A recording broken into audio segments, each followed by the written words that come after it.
এই অনুষ্ঠানটি শ্রোতাদের জীবন গল্প ভিত্তিক অনুষ্ঠান। এই অনুষ্ঠানে শ্রোতারা স্বেচ্ছায় নিজেদের জীবনের গল্প বলেন। শ্রোতারা যা এখানে বলেন তা সরজমিনে ইনভেস্টিগেটেড নয়, সুতরাং সেদিক থেকে বিশ্বাস অবিশ্বাস একান্তই আপনার নিজের। সম্পূর্ণ বিনোদনমূলক এই অনুষ্ঠানটি আমাদের ব্যক্তি জীবনে কখনো কখনো শিক্ষণীয় ভূমিকা রাখে। এই অনুষ্ঠানে যারা আসেন স্বেচ্ছায় অংশগ্রহণ করেন। এই অনুষ্ঠানে কনফেস করবার পরে কিংবা জীবন গল্প বলবার পরে তার ব্যক্তি ও সামাজিক জীবনে কোনো বিরূপ প্রভাব পড়লে সেটার জন্য রেডিও কর্তৃপক্ষ দায়ী নয়। আমার সঙ্গে যিনি গেস্ট আছেন, আমি শুরুতেই কথা না বাড়িয়ে তার সঙ্গে আপনাদের পরিচয় করিয়ে দিচ্ছি। নামটা একটু বলতে হবে প্রথমে, যদিও আপনাকে অনেকেই চেনেন। আমি ইফাতারা নার্গিস। ইফাতারা নার্গিস, আপনাকে অনেকেই চেনেন, বাংলাদেশের অনেক মানুষ আপনাকে চেনেন আপনার গানের কারণে, আপনার গুণের কারণে। সেগুলো আমাদের অনুষ্ঠানে নিশ্চয়ই উঠে আসবে, কিন্তু আমাদের অনুষ্ঠানে যেসব ফর্মালিটিস আছে, যে নামটা নিজের মুখে বলতে হয়, বাকি যে বিষয়গুলো আছে, জন্ম জেলা কোথায়, এগুলো একটু বলতে হবে আমাকে। জন্ম জেলাটা কোথায়? আমার অরিজিনাল জন্ম চাঁপাইনবাবগঞ্জে। চাঁপাইনবাবগঞ্জে। আচ্ছা, এখন বয়স কত, বর্তমান বয়স যদি আপনার বলতে কোনো সমস্যা না? 64। মাশাআল্লাহ, আল্লাহ আপনাকে দীর্ঘজীবী করুক। আমরা শুরু করতে চাই একেবারে ছোটবেলা থেকে, যেখান থেকে মনে পড়ে। জন্ম তো যেখানে হয়েছে শুনেন, নানার বাড়িতে, চাঁপাইনবাবগঞ্জ।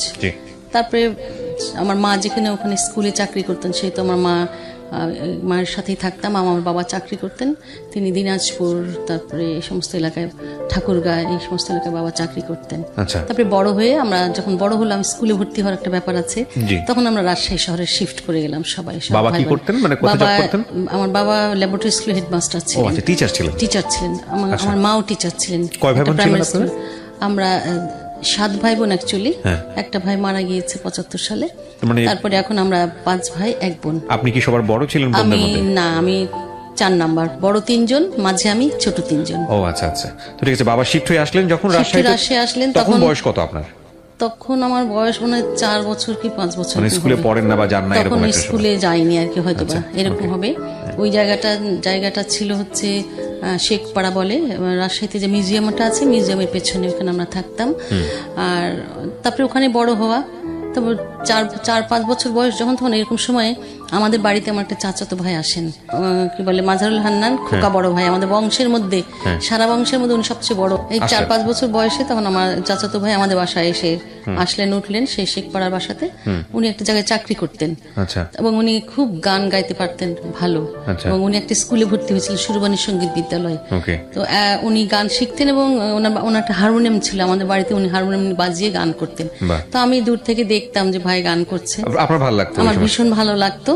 তারপরে উনি যখন চলে যেতেন, চলে যাওয়ার পরে আমি উনি যেগুলি গান প্র্যাকটিস করতেন, উনি যে সারেগামা প্র্যাকটিস করতেন, সেটাও আমি প্র্যাকটিস করতাম।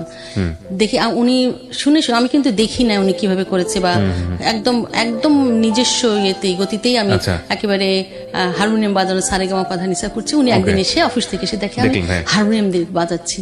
কি ব্যাপার, তুই কিভাবে শিখলি? বলে, আমি তো আপনাকে দেখলাম তাই শিখলাম।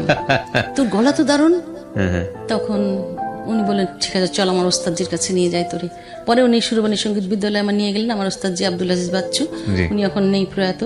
তো ওনার স্কুলে নিয়ে গিয়ে আমাকে বললো যে আমার চাচাতো বোন, ওরা গান শোনেন একটু। কি গিয়েছিল না সেটা মনে আছে? হ্যাঁ, মায়াবন বিহারিণী। শোনাবেন আমাদেরকে খুব ছোট করে, খালি গলায়, কেমন লাগে শুনতে? মায়াবন বিহারিণী হরিণী, গহন স্বপন সঞ্চারিণী, কেন তারে ধরি বারে করি পণ অকারণ, মায়াবন বিহারিণী। আমার গলা শুনে ওস্তাদজি বলেন কি যে, ও মাই গড, এ তো গলা সাংঘাতিক। এখন তো আমার বয়স হচ্ছে, গলা কিছুই নেই আমার আসলে, কিন্তু তখন তো আমার গলা ছিল অন্যরকম। যাই হোক, উনি শোনার পরে বললাম, আমাকে ওস্তাদজি আমাকে ছাত্রী হিসেবে ভর্তি করে নিল স্কুলে। তারপরে রেগুলার স্কুল যাতায়াত করলাম। এরকম সময় ধরেন পরবর্তী পর্যায়ে গান চলছে, বড় হচ্ছে, আমি স্কুল পড়ি, স্কুল 6-7 পড়ি, তখন কম্পিটিশন হলো একটা। সেই কম্পিটিশন হলো তখন পাকিস্তান আমলে না, এরকম কম্পিটিশন হতো আমাদের। যেমন এখন স্কুল কলেজে সাংস্কৃতিক সপ্তাহ হয়, তখন রাষ্ট্রীয়ভাবে ওই সাংস্কৃতিক সপ্তাহ হতো। জেলা ডিসি অফিস থেকে, ডিসি শিক্ষা, এনারা অ্যারেঞ্জ করতেন জিনিসটা। তো প্রত্যেকটা স্কুল থেকে ছেলে মেয়েরা পার্টিসিপেট করতে একটা অডিটোরিয়ামে অ্যারেঞ্জ করা হতো, এবং সেখানে আমি গান গাইতে গিয়েছি, এবং আমি কম্পিটিশন নাম দিয়েছি। তখন থানা, মহকুমা, জেলা, বিভাগ, তখন তো 4টা বিভাগ ছিল সেই সময়, ইস্ট পাকিস্তানের সময়।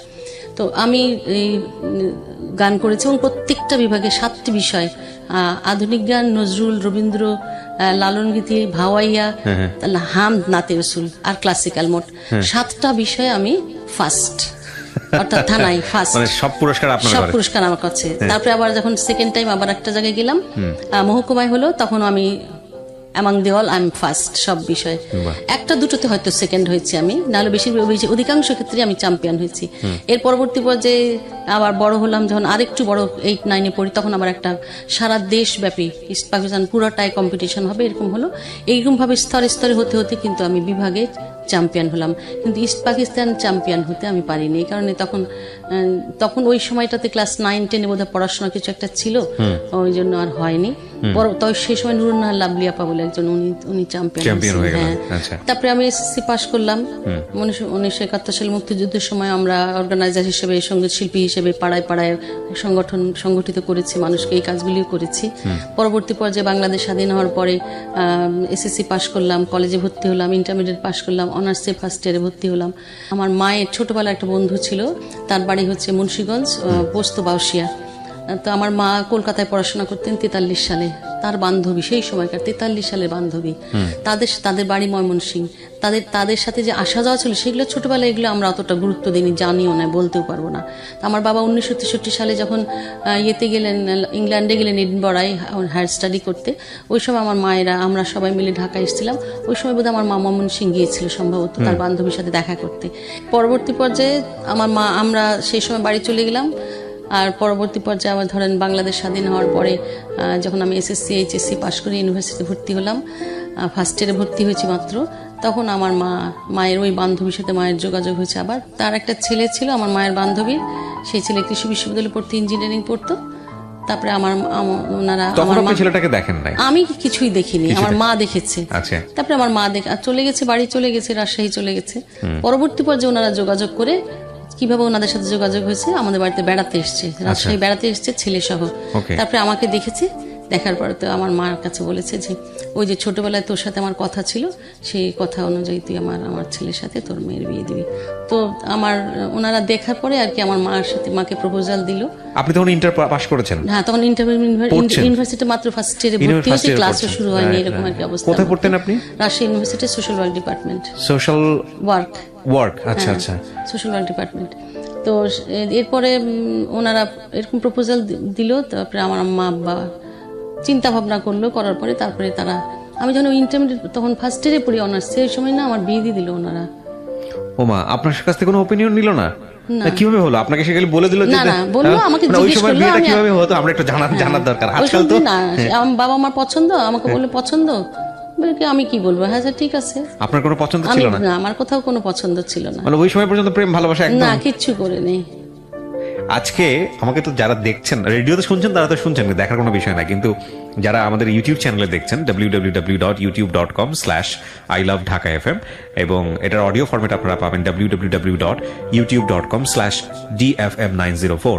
আমি এখানে একটা কথা বলি আপনাদেরকে, সেটা হলো যে আজকের যে গল্পটা আপনারা শুনবেন, যে ইফাত রানা নার্গিসকে আপনারা চেনেন বা চিনে এসছেন এতদিন যাবৎ ধরে, বিশেষ করে হামদ এবং নাথের জগতে তিনি অনন্য, কিন্তু আজকের এই গল্পটার পরে তাকে অনেকেই নতুন করে চিনবেন। আমি যখন একটু জানি, আমার মনে আছে আমি টেলিভিশনে আপনাকে ইন্টারভিউ করেছি, তখন আমি জানি না আপনার সম্পর্কে এত কিছু, কিন্তু আজকে আমি তো কিছুটা জানি। তো আজকে আমি বলতে পারি যে আমার দর্শক যারা দেখছেন তারা একটা অন্য মানুষ আবিষ্কার করবেন। এটাই আসলে আমার জীবন গল্পের কাজ। আমি একদম রিয়েল একটা মানুষকে তুলে ধরার চেষ্টা করি। তো আপনি জানেন না তখন পর্যন্ত যে না, মানে কাউকে, ভালোই দেখতে ভালো ছিল, তো কথাবার্তা ভালো ছিল, ওকে, আমার তো কোথাও কোনো চয়েস নাই, সুতরাং আমার কিছু বলার আছে। বাবা মা আমাকে বিয়ের আগে হয় না ওর সাথে একটু কথা বলা বা তা বলেছি, বাড়িতে আসছে না বেড়াতে, কথা বলেছেন? হ্যাঁ, এই একবার কথা। ও তখন পড়াশোনা করছে? হ্যাঁ, সেই কৃষি বিশ্ববিদ্যালয়ে পড়াশোনা করছে। আচ্ছা আচ্ছা। তখন তার মায়ের বোধহয় ইচ্ছা ছিল এরকম, যদি মেয়ে বড় হয় ইউনিভার্সিটি ভর্তি হচ্ছে, অন্য জায়গায় বিয়ে দিয়ে দেয়, তাহলে তার ছেলের সাথে আটকে ফেলানোর জন্য তারা এই কাজটা করলো আর কি। বিয়ে হয়ে গেল, কিন্তু বিয়ের পরে একটা কন্ডিশন আমার মা করলো যে আমার মেয়ে লেখাপড়া না করে তোমার বাড়িতে যাবে না, মানে লেখাপড়া শেষ করতে হবে তাকে। তখন তারা বললো আচ্ছা ঠিক আছে। তারপরে আমি ইউনিভার্সিটিতে পড়াশোনা শুরু করলাম, পড়লাম, সাবসিডিয়ারি পাস করলাম, অনার্স পরীক্ষা দিলাম। তারপরে এর মাঝে একবার দুবার তাদের বাড়িতে গিয়েছি আমি। ওদের মনের মধ্যে একটা ছিল এরকম যে ছেলেটা মাঝে মাঝে আসতো আমাদের এখানে, তার মায়ের বোধহয় মনে ভয় ছিল যে আমার ছেলে পর হয়ে যাচ্ছে নাকি বউটা এখানে নিয়ে আসলে মনে হয় ভালো হয়। এসে তাদের মনের মধ্যে একটু দূরবিন্দু সন্ধি বোধহয় ছিল যে আর পড়তে দেওয়া যাবে না, যেহেতু তার ছেলে কিন্তু আর পড়াশোনা করছে না, অফ করে দিয়েছে পড়াশোনা করা অবস্থায়। পড়াশোনার অবস্থা থেকেই দেখা যায় একটা মানুষের জীবনে তো প্রতিষ্ঠিত হওয়ার জন্য টাকা পয়সা লাগে, আর বিয়ে করার জন্য টাকা পয়সা আর চাকরি লাগে, তো বিয়েই তো হয়ে গেছে, তাহলে আর কি দরকার। তো যার কারণে সে পড়াশোনা আর প্রসিড করতে পারলো না। সে ইঞ্জিনিয়ারিং করতো ঠিকই, 2 বছর পড়ার পরে সে আর কিছুই করে না, যে রাজনীতির মধ্যে ঢুকে গেল, নানান কিছু করলো, কায়দায় সমস্যা হলো। হ্যাঁ, এবং ওয়ারেন্ট টোরেন্ট বেরোলো, সে লুকিয়ে থাকতো কোথায় কোথায়। তখন আপনারা উঠে যাননি? তখন আমাকে ওই বাড়ির থেকে নিয়ে আসেনি তারা, কিন্তু 2-1 সময় আমাকে এই বাসায় নিয়ে এসেছে তারা, ময়মনসিংহের বাসায়, অগরবাবু কলোনি ছিল সেটার নাম। এইটুকু শুধু মনে আছে, আর বাকি কিছু মনে নাই আমার। তো এরকম ওয়ারেন্ট টোরেন্ট বের হচ্ছে, তো এই সময়টাতে আপনার ফ্যামিলি মানে ওয়ারিড ছিল না কি? তারা মারাত্মক ওয়ারিড ছিল, মারাত্মক ওয়ারিড ছিল। মাত্র মেয়ে। হ্যাঁ, তারপরে তারা কোথায় কোথায় লুকিয়ে থাকতো, তারপরে উনি 2-1 সময় আমাকে নিয়ে আসতেন। আচ্ছা, তার ছেলের সাথে যেন যোগাযোগ থাকে সেই জন্য ওর মা নিয়ে আসতো। কিন্তু এসে যখন নিয়ে আসতো না, তখন আমাকে অনেক মেন্টাল একটা টর্চার হতো। কি ধরনের টর্চার? মানে সকালবেলায় ঘুম থেকে উঠতে হবে, ফজরের উঠার পরে চুলায় উনুনে আগুন দিতে হবে, যেগুলো আপনি বাসায় তো করার প্রশ্নই ওঠে না। হ্যাঁ, তারপরে রান্না করতে হবে, আমার ঘর বাড়ি ঝাড় দিতে হবে, পরিষ্কার পরিচ্ছন্ন রাখতে হবে।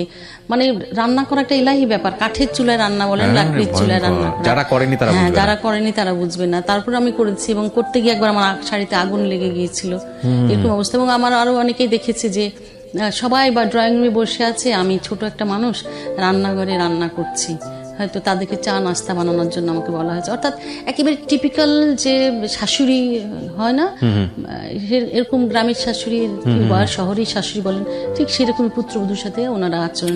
ছেলে একটাই ছিল না, 2 ছেলে 2 মেয়ে ওনার। কারোর বিয়ে হয়নি, এটাই প্রথম বিয়ে। বড় ছেলের বউ। কিন্তু আমার ননদ দেবররা ভালো ছিল, আমাকে আদর যত্ন করতো, নানান কিছু। তাদের সাথে আমার বন্ধুর মতো সম্পর্ক ছিল, কারণ ওরাও তো ইন্টারমিডিয়েট অনার্স বোধহয় পড়তো, সমবয়সী। আপনার বলা আমার সমবয়সী বলতে পারে, দুজন ছোট ছিল, স্কুলে পড়তো দুজনে। যাই হোক, তারপরে ওনারা কায়দা করে করলো কি, আমি অনার্স পাস করার পরে মাস্টার্সে ভর্তি হয়েছি, ওনারা নিয়ে চলে আসলো আমাকে, যে না আর পড়ার দরকার নেই, আমার ছেলে তো অনার্স পাস করে। হ্যাঁ, বলে আর নিয়ে চলে আসলো। ওনাদের মনে মনে হয়তো এটাই ছিল। তারপরে বলে কি আর যেতে হবে না, আমাকে সাডেনলি নিয়ে এসে। আর সেই সময় তো ফোনের যুগ না, আমাদের বাড়িতে ফোন নাই না, বাবার অফিসে ফোন ছিল। আপনারা তখন রাজশাহী, ওরা ময়মনসিংহে? ওনারা ময়মনসিংহে, হ্যাঁ, শহরেই। তারপরে আমি ভয় পেয়ে গেলাম, খুবই কষ্ট পেলাম, এবং আমি কি করব বুঝতে পারছি না, একটা বুদ্ধি বের করতেই হবে।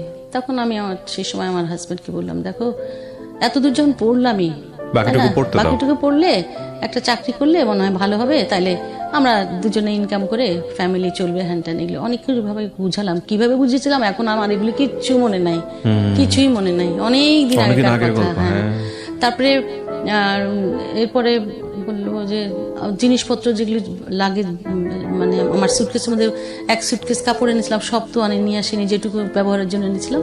আমরা এই সুটকেসটা নিয়ে যান, আমার তো আর অনেক কাপড় চোপড় আছে ওখানে, অনেক কিছু আছে, এগুলো আনতে হবে, তো বইপত্র অনেক কিছু আনতে হবে না।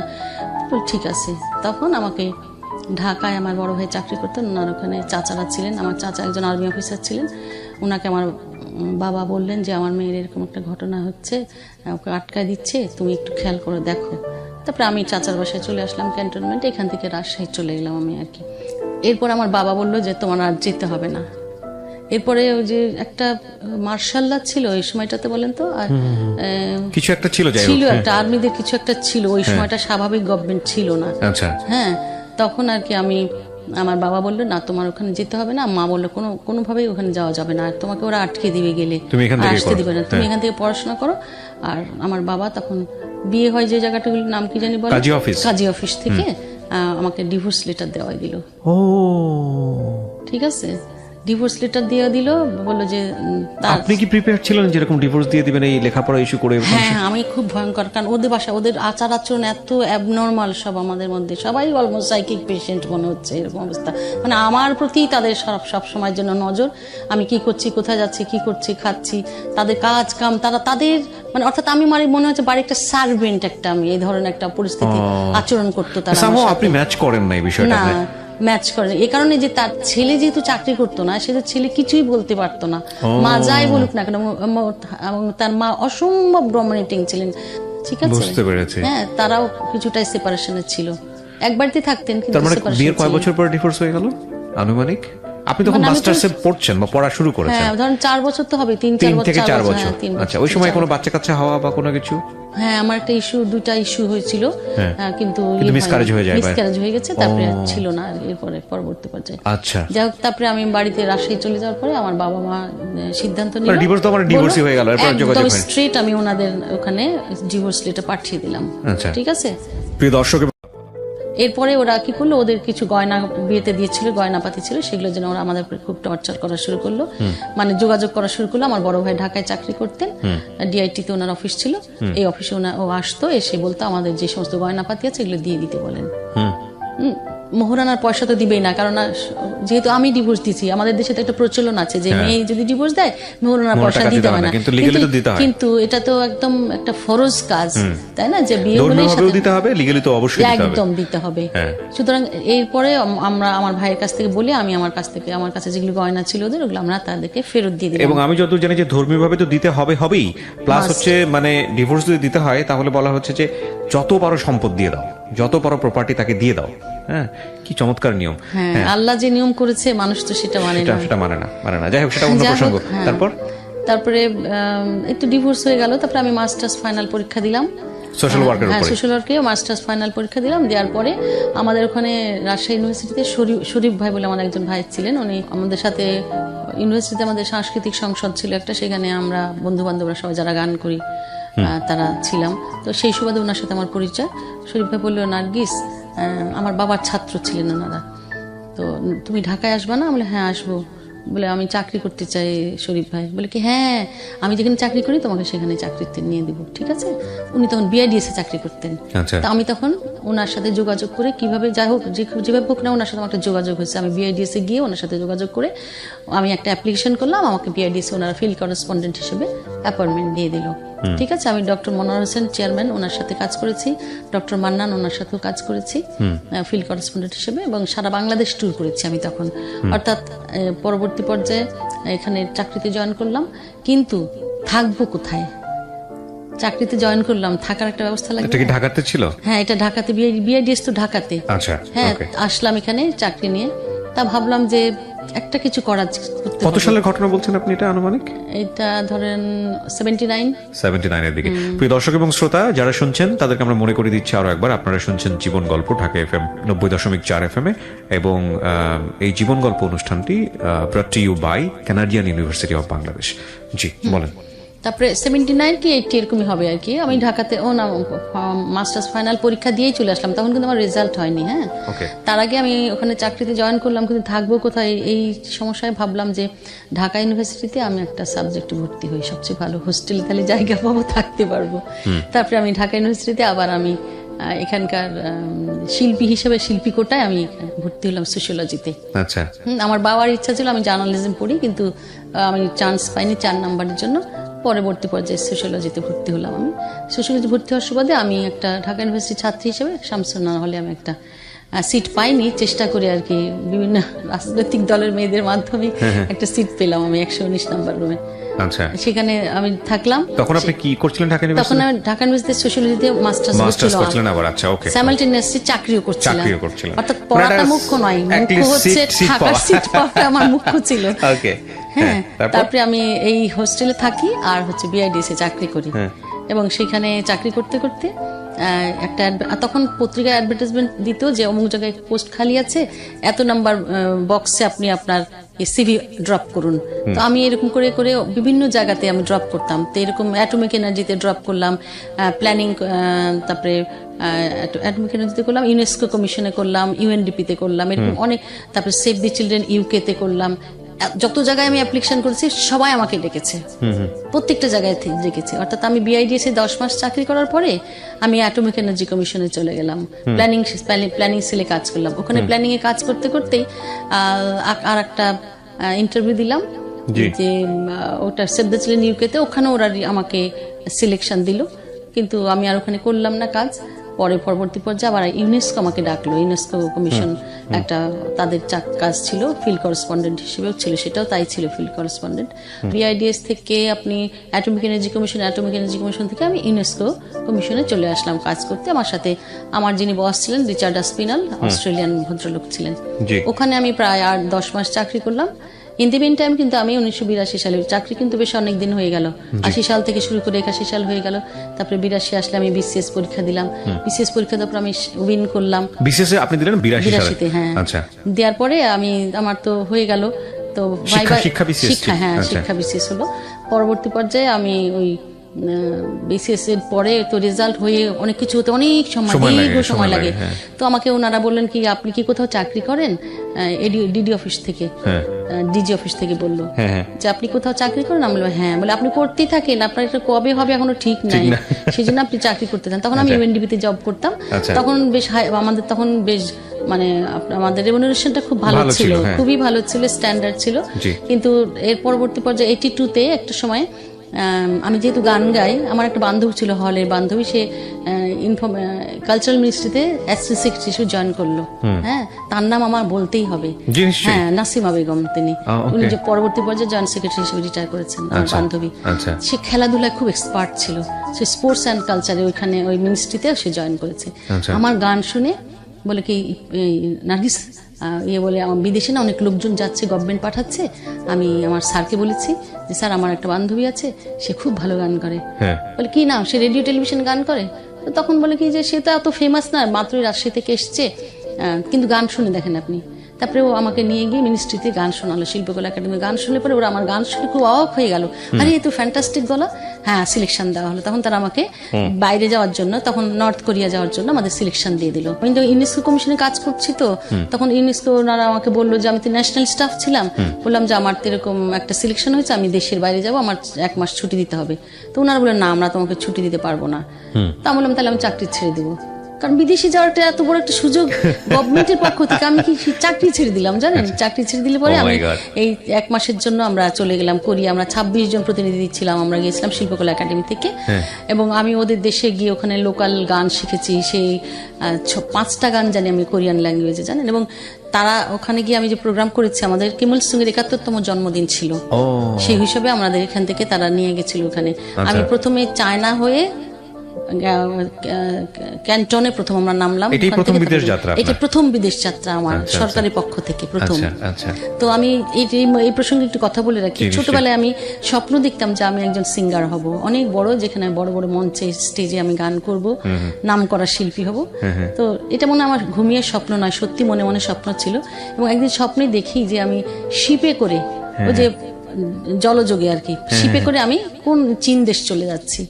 এবং ইন্টারেস্টিং যে আমার ফার্স্ট ভিজিট কোরিয়া হলেও প্রথম আমি কিন্তু নেমেছি ক্যান্টনে, চায়নাতে। স্বপ্ন সত্যি হলো। এবং আমি যখন প্লেনের ইয়ে থেকে বের হয়েছি দেখেছি না, তখন আমি বললাম আমার সেই স্বপ্ন সত্যি হয়ে গেল। হ্যাঁ, সেই ছোটবেলায় স্বপ্ন দেখেছিলাম, সেই স্বপ্ন আমার সত্যি হলো। এবং সেখানে আমরা নামলাম এবং সেখান থেকে প্রোগ্রাম করলাম 26 দিন আমরা প্রোগ্রাম করে। অর্থাৎ আমি চাকরি ছেড়ে দিয়ে কোরিয়া চলে গেলাম, 1 মাস থাকলাম, ওখান থেকে ফিরে এসে তখন আমি ক্লাস করলাম। তখন আমি আর বিআইডি, কোথাও তো আমার চাকরি নাই, তখন আমি এই মাস্টার্সে আমি ক্লাস করতাম, সোশ্যালজি ডিপার্টমেন্টে ক্লাস করতাম। এখানে আমি আমার অনেকগুলি বন্ধু বান্ধব পেয়েছি। সিফাত মঞ্জুর ছিল। বিসিএস এর নিয়োগ হয়নি না, তখনও হয়নি। 1 বছর 10 মাস পরে আমার পোস্টিং হয়েছে, পরীক্ষা দেওয়ার, সিলেকশনের পরে। বিসিএস এ তো 4টা স্তর থাকে, তাই না? এগুলো হয়ে আসতে আসতে 1 বছর 10 মাস। কোথায় হলো পোস্টিং আপনার? পরে পোস্টিং বদরুন্নেসা কলেজে ফার্স্ট পোস্টিং হয়েছে আমার, লেকচারার হিসেবে। কি পড়াতেন আপনি? আমার সাবজেক্ট সোশ্যাল ওয়ার্ক। আচ্ছা। তারপর ইচ্ছা ছিল যে আমি অ্যানথ্রোপোলজি পড়বো, আসলে এটা পিএইচডি করবো, এই ধরনের একটা হায়ার স্টাডি করার একটা স্বপ্ন ছিল আর কি আমার। সেই জন্য এসে সোশ্যালজি ভর্তি হলাম। পরবর্তী পর্যায়ে পড়া আর হলো না, যখন আমার পোস্টিং হয়ে গেল, তখন আমি হোস্টেল তো আমাকে ছাড়তে হবে, ঢাকার মধ্যে বদরুন্নেসা কলেজে। তখন 17.5 টাকা স্কেল ছিল, 750 মাত্র। হ্যাঁ, তখন 750 টাকাতে মোটামুটি গরু টরু কিনে ফেলা যেত নাকি? না, তখন 1 কেজি চালের দাম 4 টাকা ছিল। ঠিকই ছিল, ন্যাশনালি বলা চলে।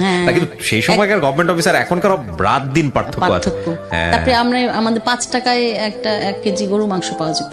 ওরে বাবা, ঠিক আছে, এখন তো 600 টাকা দাম, তাই 600 না? টাকা কেজি। সো এই যে একটা ডিফারেন্স, তা আমি ভাবলাম যে আমার চাকরি যখন যেহেতু নাই, আমি তখন না ইয়েতে হোস্টেলে, মানে যে সময়টুকু আমি ইন বিটুইন বলি, আমার বিআইডিএস এ চাকরি ছেড়ে দেওয়ার পরে, কোরিয়া যাওয়ার পরে আমার চাকরি নাই যখন, তখন কিন্তু আমি ক্লাস করতাম রেগুলার। জি। এই সময় আমার অনেকগুলি বন্ধু বান্ধব হয়েছে।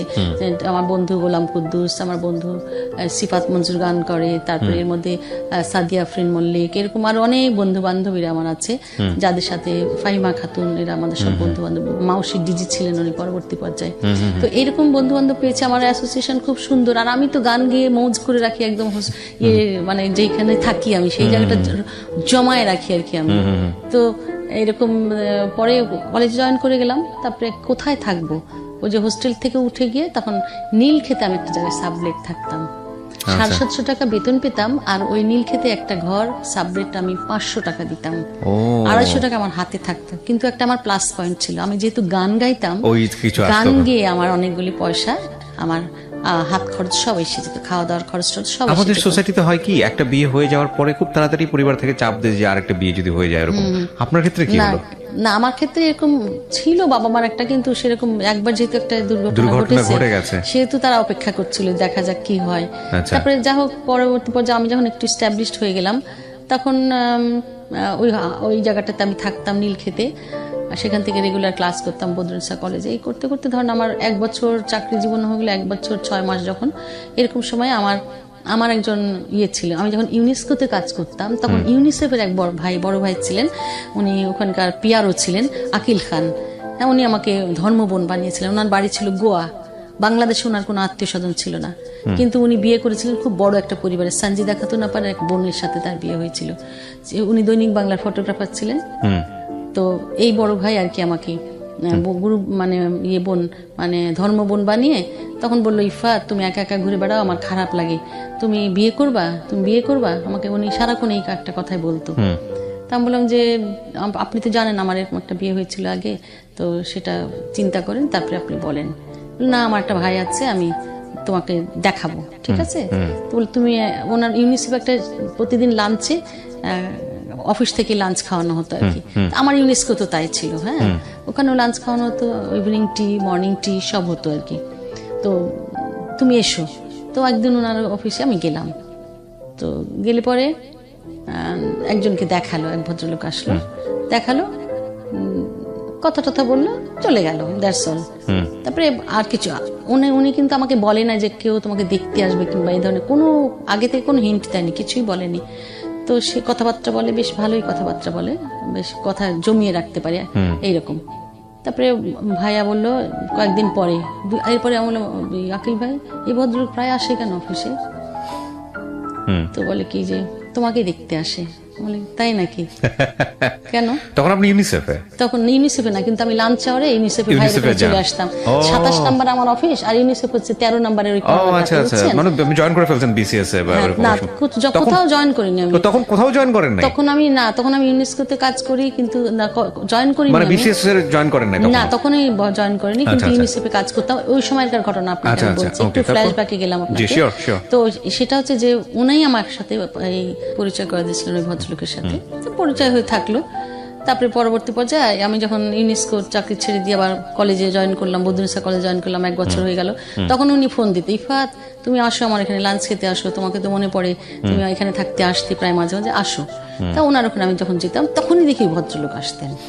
প্রথমে আমি বুঝি নাই, পরবর্তী পর্যায়ে আমাকে ওনার চলে যাওয়ার পরে পরবর্তী পর্যায়ে বললো যে ইফাত এরকম তুমি তো একা একা ঘুরে বেড়াচ্ছ, তুমি আমার বোন, আমার ধর্ম বোন, তোমার জন্য আমার একটা কিছু চিন্তা করতে হয়, তো আমি আঙ্কেল আন্টির সাথে কথা বলবো, এরকম বলেছে। বলবেন? বলে কি হ্যাঁ। কার জন্য বলবেন? বলছে এই যে ভদ্রলোক আসে, এটা কি তোমার পছন্দ হয়নি? বলে হ্যাঁ ভালোই তো, বেশ কথাবার্তা তো বেশ মজার, সুন্দর, কথায় তো বেশ জমিয়ে রাখতে পারেন, খুবই ভালো। বলে হ্যাঁ, সে আমার খুব জুনিয়র বন্ধু, কিন্তু সত্যি আমার সাথে তার খুব ভালো ফ্রেন্ডশিপ। তখন আর কি আকিল ভাই আমাকে প্রেস ক্লাবে নিয়ে যেত, মাঝে মাঝে উনি আসতে বলতো, তুই এসে নাস্তা খেয়ে ওখানে আমার সাথে গল্প করে কথা বলে। উনি কার্ড খেলতেন রেগুলার ইয়েতে, বলে প্রেস ক্লাবে। আচ্ছা, প্রিয় দর্শক, এই সুবাদে ফ্ল্যাশব্যাকে আমি একটা কথা বলি রাখি। আমি যখন ইউনিভার্সিটি পড়ি তখন আমি তো গান করে পয়সা আমি আর্ন করি। আমার রুমমেটরা অনেকে আছে যাদের বাড়ির থেকে পয়সা আসতো না, তারপরে দেরি করে আসতো, তখন আমার কাছ থেকে টাকা ধার নিত। তো এরকম একটা ঘটনা একদিন ঘটেছে যে আমার কাছে টাকা 100 টাকা আছে, ও চেয়েছে, আমার কাছে আর ভাঙতি নাই, আমি ওকে 100 টাকা দিয়ে দিয়েছি। আমার পকেটে হয়তো 5-10 টাকাও আছে এরকম। তো আমি ওই দিন আমার বড় ভাই আবার নারায়ণগঞ্জে থাকতেন, তো আমি বড় ভাইয়ের বাসায় যাচ্ছি। সে তখন শাহবাগে থেকে এই একটা বাস ছিল মোহাম্মদপুর টু নারায়ণগঞ্জ, ওই বাসে উঠে যাচ্ছি। যাওয়ার সময় প্রেস ক্লাবের কাছাকাছি আসতে আমার কাছে চেয়েছে, ভাড়া চেয়েছে। আপা ভাড়াটা দেন। তা আমি ব্যাগ খুঁজছি, কোনো ব্যাগে কোনো পয়সা নাই। ইয়া আল্লাহ, কি হবে এখন, আমার কাছে কোনো টাকা নাই। তো আমি কি করলাম, বুদ্ধি করে প্রেস ক্লাবের সামনে স্টপেজে নেমে গেলাম। মানে ওই লোকের সাহায্য নিয়ে গেলেন? হ্যাঁ, নেমে আমি মনে মনে ভাবলাম আখিল ভাই তো ক্লাবে থাকে সবসময়, 4টা থেকে কার্ড খেলে। তখন আমি আবার কার্ড রুমে গিয়ে এরকম করে উকি দিয়েছি, বেশ কয়েকবার উকি দেওয়া, তো উনি দেখেছে যে একটা মেয়ে উকি দিচ্ছে। উঠে এসে, আরে ইফাত কি খবর? আকিল ভাই একটা খুব বিপদে পড়ছে, এরকম খুব সমস্যা। তো বললাম, তারপরে ওনার কাছে 20 টাকা নিলাম। সে আমার 20 টাকার অনেক দাম তো। তারপরে আমার বান্ধবী ডক্টর তালুকদার, এখানে নুরি হাফজা পারবেন, সে না বান্ধবী, সে ইয়ে করতো, চাকরি করতো, সে ইয়ে ছিল, নিউট্রিশনিস্ট ছিল। তো বাচ্চাদের এখানে ডক্টর তালুকদার চাইল্ড স্পেশালিস্ট, ওখানে ও প্র্যাকটিসে স্যারের সাথে ও চাইল্ড নিউট্রিশনিস্ট হিসেবে কাজ করতো। ওই যে বললাম আমার যে ধর্ম ভাই, উনি বললো যে আমার বাবা মার সাথে কথা বলবে। তা আমি বললাম, আমার বাবা মার, আপনি রাজশাহী শহরে তো আপনার ইউনিসেফের মিটিং আছে। বলে, আমার ইফাত, আমার ইউনিসেফের মিটিং আছে, আমি যাচ্ছি, তুমি তাহলে তোমাদের বাসার অ্যাড্রেস দাও, বাবার নাম দাও, আমি ওনার সাথে কথা বলে আসবো। তখন আর কি আমি বাবার নাম দিলাম। তো ওইখানে মিটিং এর মধ্যে একজন ছিলেন, তো ওখানে অধিকাংশ লোকই, আমার বাবা খুব শিক্ষক হিসেবে খুব ফেমাস এবং অনেক বছর 42 বছর টিচার ছিলেন উনি, যার কারণে তার পরিচিতি এত বেশি ছিল যে কেউ না কেউ চিনবেই তাকে, এরকম একটা অবস্থা ছিল। ওই মিটিং এর মধ্যে এক ভদ্রলোক বলছে, আরে উনি তো আমার টিচার, ও স্যারের বাসায় যেতে চান, চলেন নিয়ে যাই। বলে ওই ওনারা নিয়ে গেছেন, বাবার সাথে কথা টথা বলেছেন উনি। তারপরে বাবা বলে যে ঠিক আছে, আমি আমার ছেলেদের সাথে কথা বলি, তারপরে বলা যায়। বলে, আমার মেয়ে কি বলে? বলে, আপনার মেয়ে মনে হয় রাজি। এরকম শুধু উনি বলেছে যে আপনার মেয়ের মতামতটা আপনাকে আমি বললাম যে হ্যাঁ মনে হয় সে রাজি, তার পছন্দ। এরকম বলার পরে আমার বিয়ের কথাবার্তায় আমার বাবা মা, এই কথাবার্তা হলো, তারপরে বিয়ে হলো। তার আগে কিছুদিন আমি তার সাথে একটু ঘোরাফেরা করেছি, মানে মানুষ হিসেবে জানার জন্য, বোঝার জন্য যে আসলে কেমন কি বৃত্তান্ত, আমি যে বিয়ে করবো তাকে কি। সেই সময় আমরা ঘোরাফেরা করতাম কয়েকটা জায়গায়, অল্প ওই যে সংসদ ভবনের উল্টো দিকে লেকের ওখানে বসে আমরা মাঝে মাঝে গল্প করতাম। তারপরে রাত্রিবেলা অনেক সময় আমরা চাইনিজ খেটে বাসায় ফিরতাম। তো ভাবি কিছুদিন লক্ষ্য করেছে, আমি তখন আমার বড় ভাইয়ের বাসায় থাকি, হ্যাঁ, ইয়েতে তেজগাঁয়। তো ভাবি বলে কি যে ব্যাপারটা কি, তুমি আজকাল বেশি লেট করে আসো কলেজ থেকে, সেই নানান কিছু। তো আমি তারপরে ভাবিকে বললাম, ভাবি এরকম একটা ঘটনা, তুমি কি বলো? তো বলে, আব্বা আম্মার সাথে কথা বলতে হবে তাইলে। তারপরে আব্বা আম্মার সাথে কথা বললে, আমার বাবা মা আসলো, ঢাকায় আসলো, তারপরে ছেলের সাথে বসে কথা টথা বললো। আমার মা একদিন ওই লেকের পরে আমি যেখানে কথা বলতাম, আমার মাকে নিয়ে গেলাম, নিয়ে গিয়ে ওনার সাথে কথা বলালাম। বলার পরে আমার মা বললো যে ঠিক আছে, আমরা আমাদের পক্ষ থেকে আমরা রাজি, এনগেজমেন্ট করতে হবে। তো ছেলে বলে কি হ্যাঁ আমরা একটা এনগেজমেন্ট করতে চাই, আমিও আমার ফ্যামিলিকে এখনো বলি নাই। তো যাই হোক, তারপরে সে নিজেই বলছে, যেহেতু সে বাড়ির সে বড় ছেলে, তার কোনো গার্জেন নাই, আসলে মা আছে কিন্তু সে নিজেকেই নিজে গার্জেন মনে করে, তার উপরে আর আসলে যে অনেক কিছু কেউ আছে তা নেই।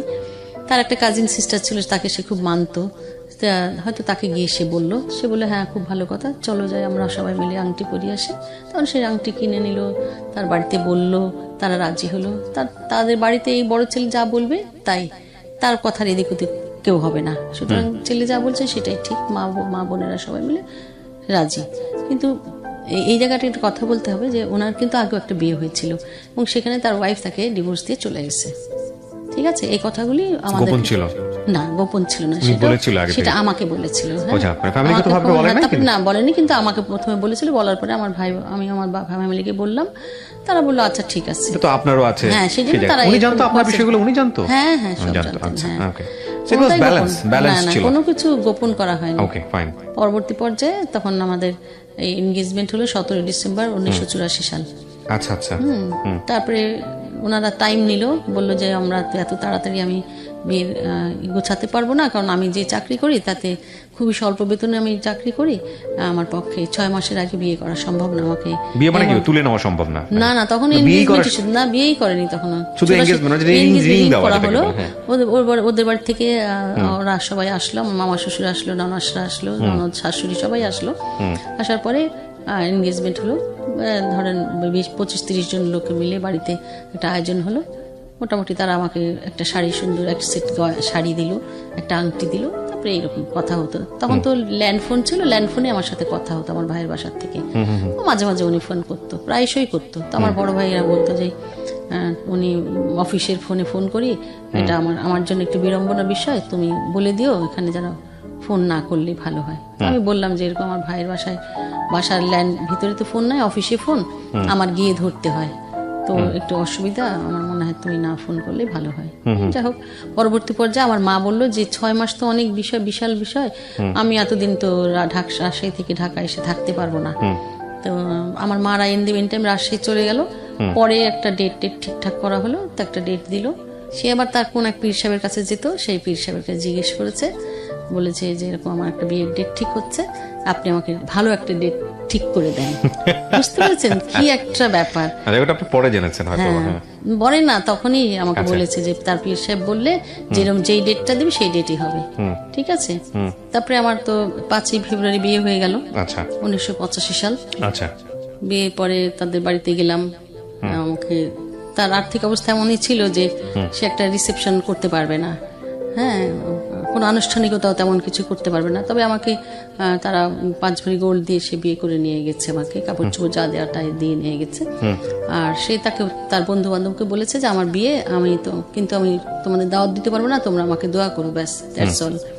তার বাড়িতে একটা ছোটখাটো একটা অনুষ্ঠানও নয়, জাস্ট আমাকে নিয়ে গিয়েছে, সবাইকে দাওয়াত দিয়ে খাবে, বউ দেখিয়েছে। তারপরে আমি আবারও বাবার বাড়িতে এসেছি, আসা যাওয়া যেমন হয় সেরকমই হয়েছে। তো আমি আমার বড় ভাইয়ের বাসায় থাকতাম, তো বড় ভাইয়ের বাচ্চাকে খুব আদর করতাম আমি, ভালোবাসা ছিল আমার প্রচন্ড ভাবে। ওই বাচ্চা আমাকে ছাড়া থাকতে পারে না, এরকম ফুপির বাসায় যেতে হবে, প্রত্যেক দিন যেতে হবে। তারপর তো ফুপির বাসায় ওরা আসবে না, তো আমরাই যেতাম, একদিন পর পর ওদের বাসায় যেতাম, রেগুলার যেতাম। এইরকম আমার ওই ভাইয়ের ছেলে, সে আমার খুবই ছিল, লাগোয়া ছিল আর কি। তারপরে তো বিয়ের পরবর্তী পর্যায়ে 85 সালে একটা ঘূর্ণিঝড় হয়েছিল না, উড়িচ্চর না কোথায় জানি, ওই সময় সে ওইখানে টর্নেডো এলাকায় অনেক দূরে সেখানে চলে গেলে, কোস্টাল এরিয়াতে বেশ কয়েকদিন, 1 সপ্তাহ মতো থাকলো। তারপরে আবার দেশে আমার এখানে আসলো।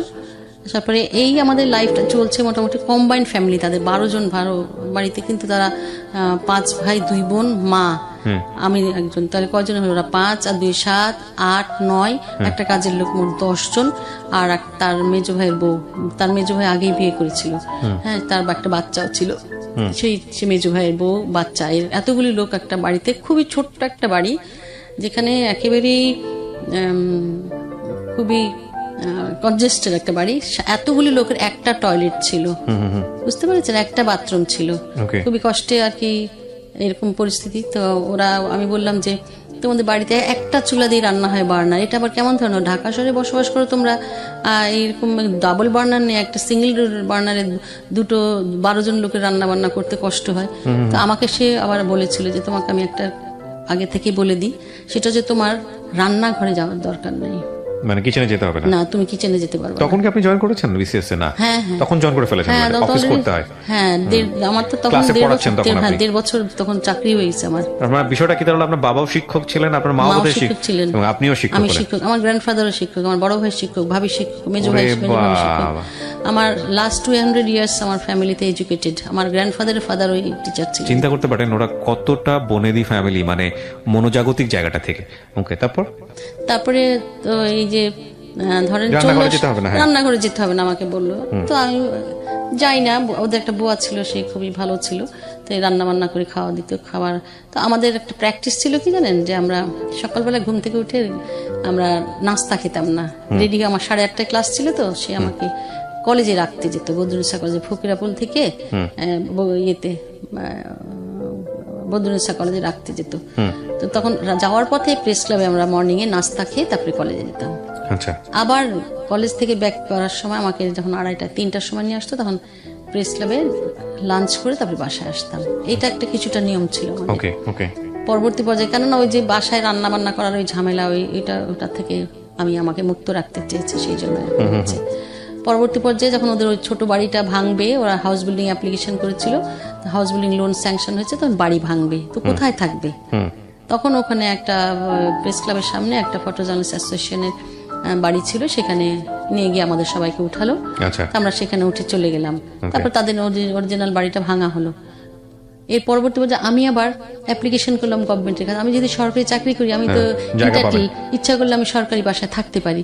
আমি যখন অ্যাপ্লিকেশন করলাম, এরকম প্রায় 7-8 মাস মতো ঘোরাফেরা করার পরে আমি একটা সিঙ্গেল রুমের একদম circuit house, new circuit house carton গার্ডেনে, ওইখানে আমি একটা পেলাম, আর একটা রুম পেলাম 78, আমার রুম নাম্বার ছিল। তো ওই রুমটায় ধরেন বেশ বড় রুম ছিল, ধরেন 30x22 এরকম চওড়া, লম্বা চওড়া একটা রুম ছিল, অ্যাটাচ বাথ ছিল, অ্যাটাচ রান্নাঘর ছিল, একটা বারান্দা ছিল। মানে আমার সিঙ্গেল ফ্যামিলিতে একদম খুব সুন্দর চলে যায়। মাত্র 600 টাকা ভাড়া ছিল, আমার জন্য খুবই আরামসে ভালো হলো। তারপরে ওখানে চলে গেলাম। যাওয়ার পরে ধরেন এরকম 1 বছর পর, মনে হয় 1 বছর পর, বিয়ের 1 বছর কি 1.5 বছর পর আমরা ওখানে চলে গেলাম। ওখানে যাওয়ার পরে ক্লাস করছি, ওখান থেকে রেগুলার সকালবেলাতে রান্না বান্না আমার করতে হয়, করে আমি কলেজে যাই, সে আমাকে কলেজে রাখে, কলেজ থেকে আবার আমাকে নিয়ে আসে, ওখানে খাওয়া দাওয়া হয়। কিন্তু এই 2-3 বছর যখন পার হয়ে গেল, আমাদের কোনো ছেলে মেয়ে হলো না, তখন একটু দেখলাম সে আউটগোয়িং হলো। মানে সকালবেলায় যায়, বিকেল বেলায় আসে, দুপুরবেলায় আমাকে নিয়ে আসে, রাখে।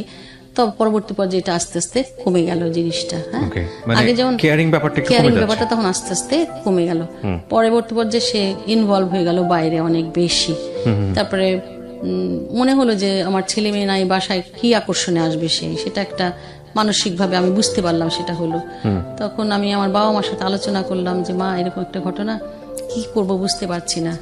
তারপরে তখন আর কি আমার বোধহয় 85-তে বিয়ে হয়েছে, 86, 89 সাল মতো হবে, মনে হয় এরকম সময় হবে, 3-3.5 বছর পরে।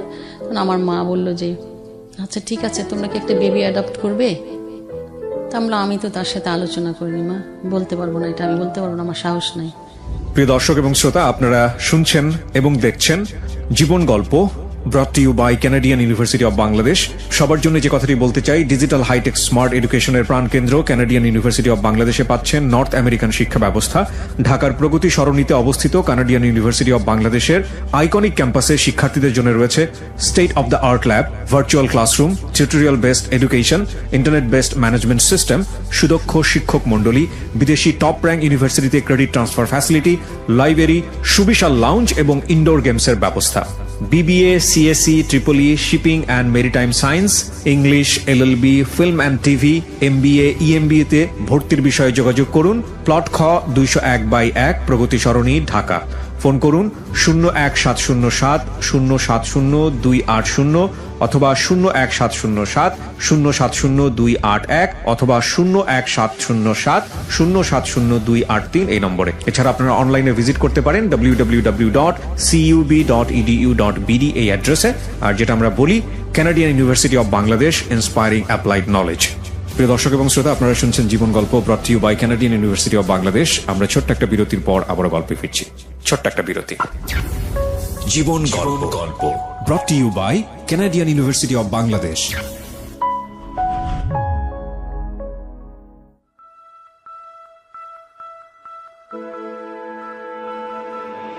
Love, hate, challenge, motivation, lies, truth, impossible, virtue, morality, something beyond entertainment. Welcome to my stage of reality. Stay tuned. Sunday and Wednesday with me, RJ Kibriya, only on Dhaka FM 90.4.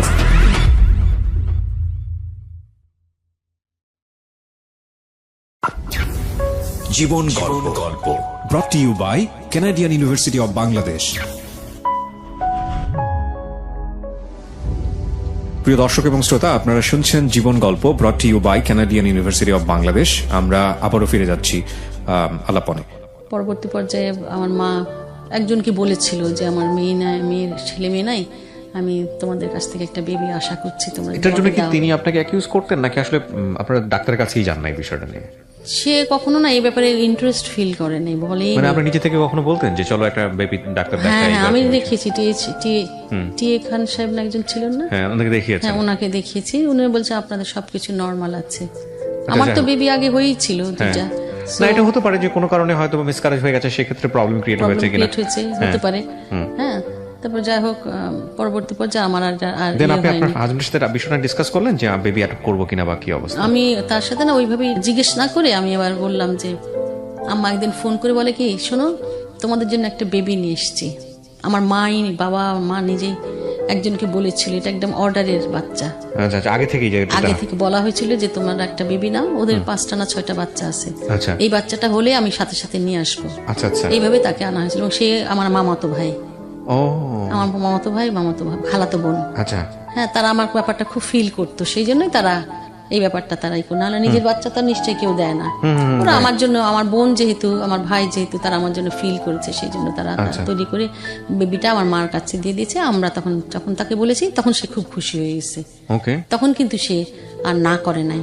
তখন আর কি in the mean time আমাদের সে motorcycle কিনেছে, সেটাও আমি কিনে দিয়েছি। আবার এরপরে আমরা একটা গাড়ি কিনেছি এই পান্না কায়সার আপার কাছ থেকে। তারপরে আমাকে বললো যে চলো আমরা, পান্না কায়সার মানে শমী কায়সারের মা? জি, শমী কায়সারের মা, আমার কলিগ ছিলেন উনি, বদরুসা কলেজে আমার কলিগ ছিলেন অনেক বছর। ওকে, হ্যাঁ, ওনার সাথে আমার খুব হৃদ্যতা ছিল, ভীষণ আপন বোনের মতো, এখনো আছে। হ্যাঁ, আচ্ছা তারপর সমীর আমার বাসা খুব আসা যাওয়া ছিল। মাশাআল্লাহ, ঠিক আছে। তারপরে বললাম যে আম্মা এরকম আমাদের জন্য একটা বেবি নিয়ে এসছে, চলো যাই নিয়ে আসি। বলে হ্যাঁ চলো যাই, খুব খুশি সে। তারপরে গাড়ি চালায় আমরা নিয়ে চলে আসলাম, বাড়ি গেলাম, সেখান থেকে আমরা বেবি নিয়ে আসলাম। নিয়ে আসার পরে সে তার মা বাবা ভাই বোন সবাইকে খবর দিল, তারা সবাই খুব খুশি। ঠিক আছে, তারা কিন্তু কেউ অখুশি নয়, প্রত্যেকেই খুব খুশি। আচ্ছা, তারপরে এই তো বেবি নিয়ে চলে আসলাম, অতটুকু ছোট্ট একটা বেবি, সেটা একেবারে বড় হলো দিনে দিনে। তাকে প্রচন্ড ভালোবাসতো, সে প্রচন্ড ভালোবাসতো আমার মেয়েটাকে। আর কি বলবো, আশপাশে প্রতিবেশীরাও সবাই খুব আদর করতে, দেখতে খুব সুন্দর ছিল সে, ভীষণ সুন্দরী ছিল। তো এই দিন গেল। তারপর পরবর্তী পর্যায়ে আস্তে আস্তে দেখি আমার মেয়েও বড় হচ্ছে ঠিকই, কিন্তু আমার হাজবেন্ডের কিন্তু আউটগোয়িং ব্যাপারটা বেড়ে যাচ্ছে আস্তে আস্তে, আস্তে আস্তে বাড়ছে। এবং সে তখন আমাকে একেবারেই কেয়ার করছে না। একদিন এরকম হয়েছে যে সে আমাকে উইদাউট এনি ইনফরমেশন, সে রাত্রি 11:30 12টা বাজে, শীতকালের দিন, নভেম্বর মাস, তখন সে বাসায় আসে নাই। তখন আমি তার এক কলিগের বাসায় ফোন করেছি। তখন ভাবিকে বললাম, ভাবি আপনি কি জানেন আপনার ভাই কোথায় গেছে, আপনার হাজবেন্ড কোথায় গেছে? বলে হ্যাঁ জানি তো, আজকে তো জার্মান এম্বাসিতে ওদের আজকে ককটেল পার্টি আছে, ওখানে গেছে। এগুলো বলে যেত না? না, কোনোদিন কখনো আমাকে বাসা থেকে বেরোনোর সময় বলে যেত না কোথায় যাচ্ছে, মানে প্র্যাকটিসই ছিল না বিষয়গুলো। তার এই বিষয়টা প্র্যাকটিসই ছিল না। তো আমাদের যেমন, আমি এখনো বাড়ি থেকে বেরোলে আমি আমার কাজের মেয়ে বাসায় আছে, আমি তাকে বলে আসি আমি এখন বের হচ্ছে, আমি রেডিওতে যাচ্ছি। তো এরকম, কিন্তু তাদের কোনো ওই বাড়ি কোনো প্র্যাকটিস নাই বোধহয়, এরকম হয়তো ফ্যামিলি প্র্যাকটিস নাই আর কি তাদের, এই জন্য সে বলে কখনো যেত না। তবে যখন আমার মেয়েকে যাওয়ার সময় আর কি, মেয়ে হয়তো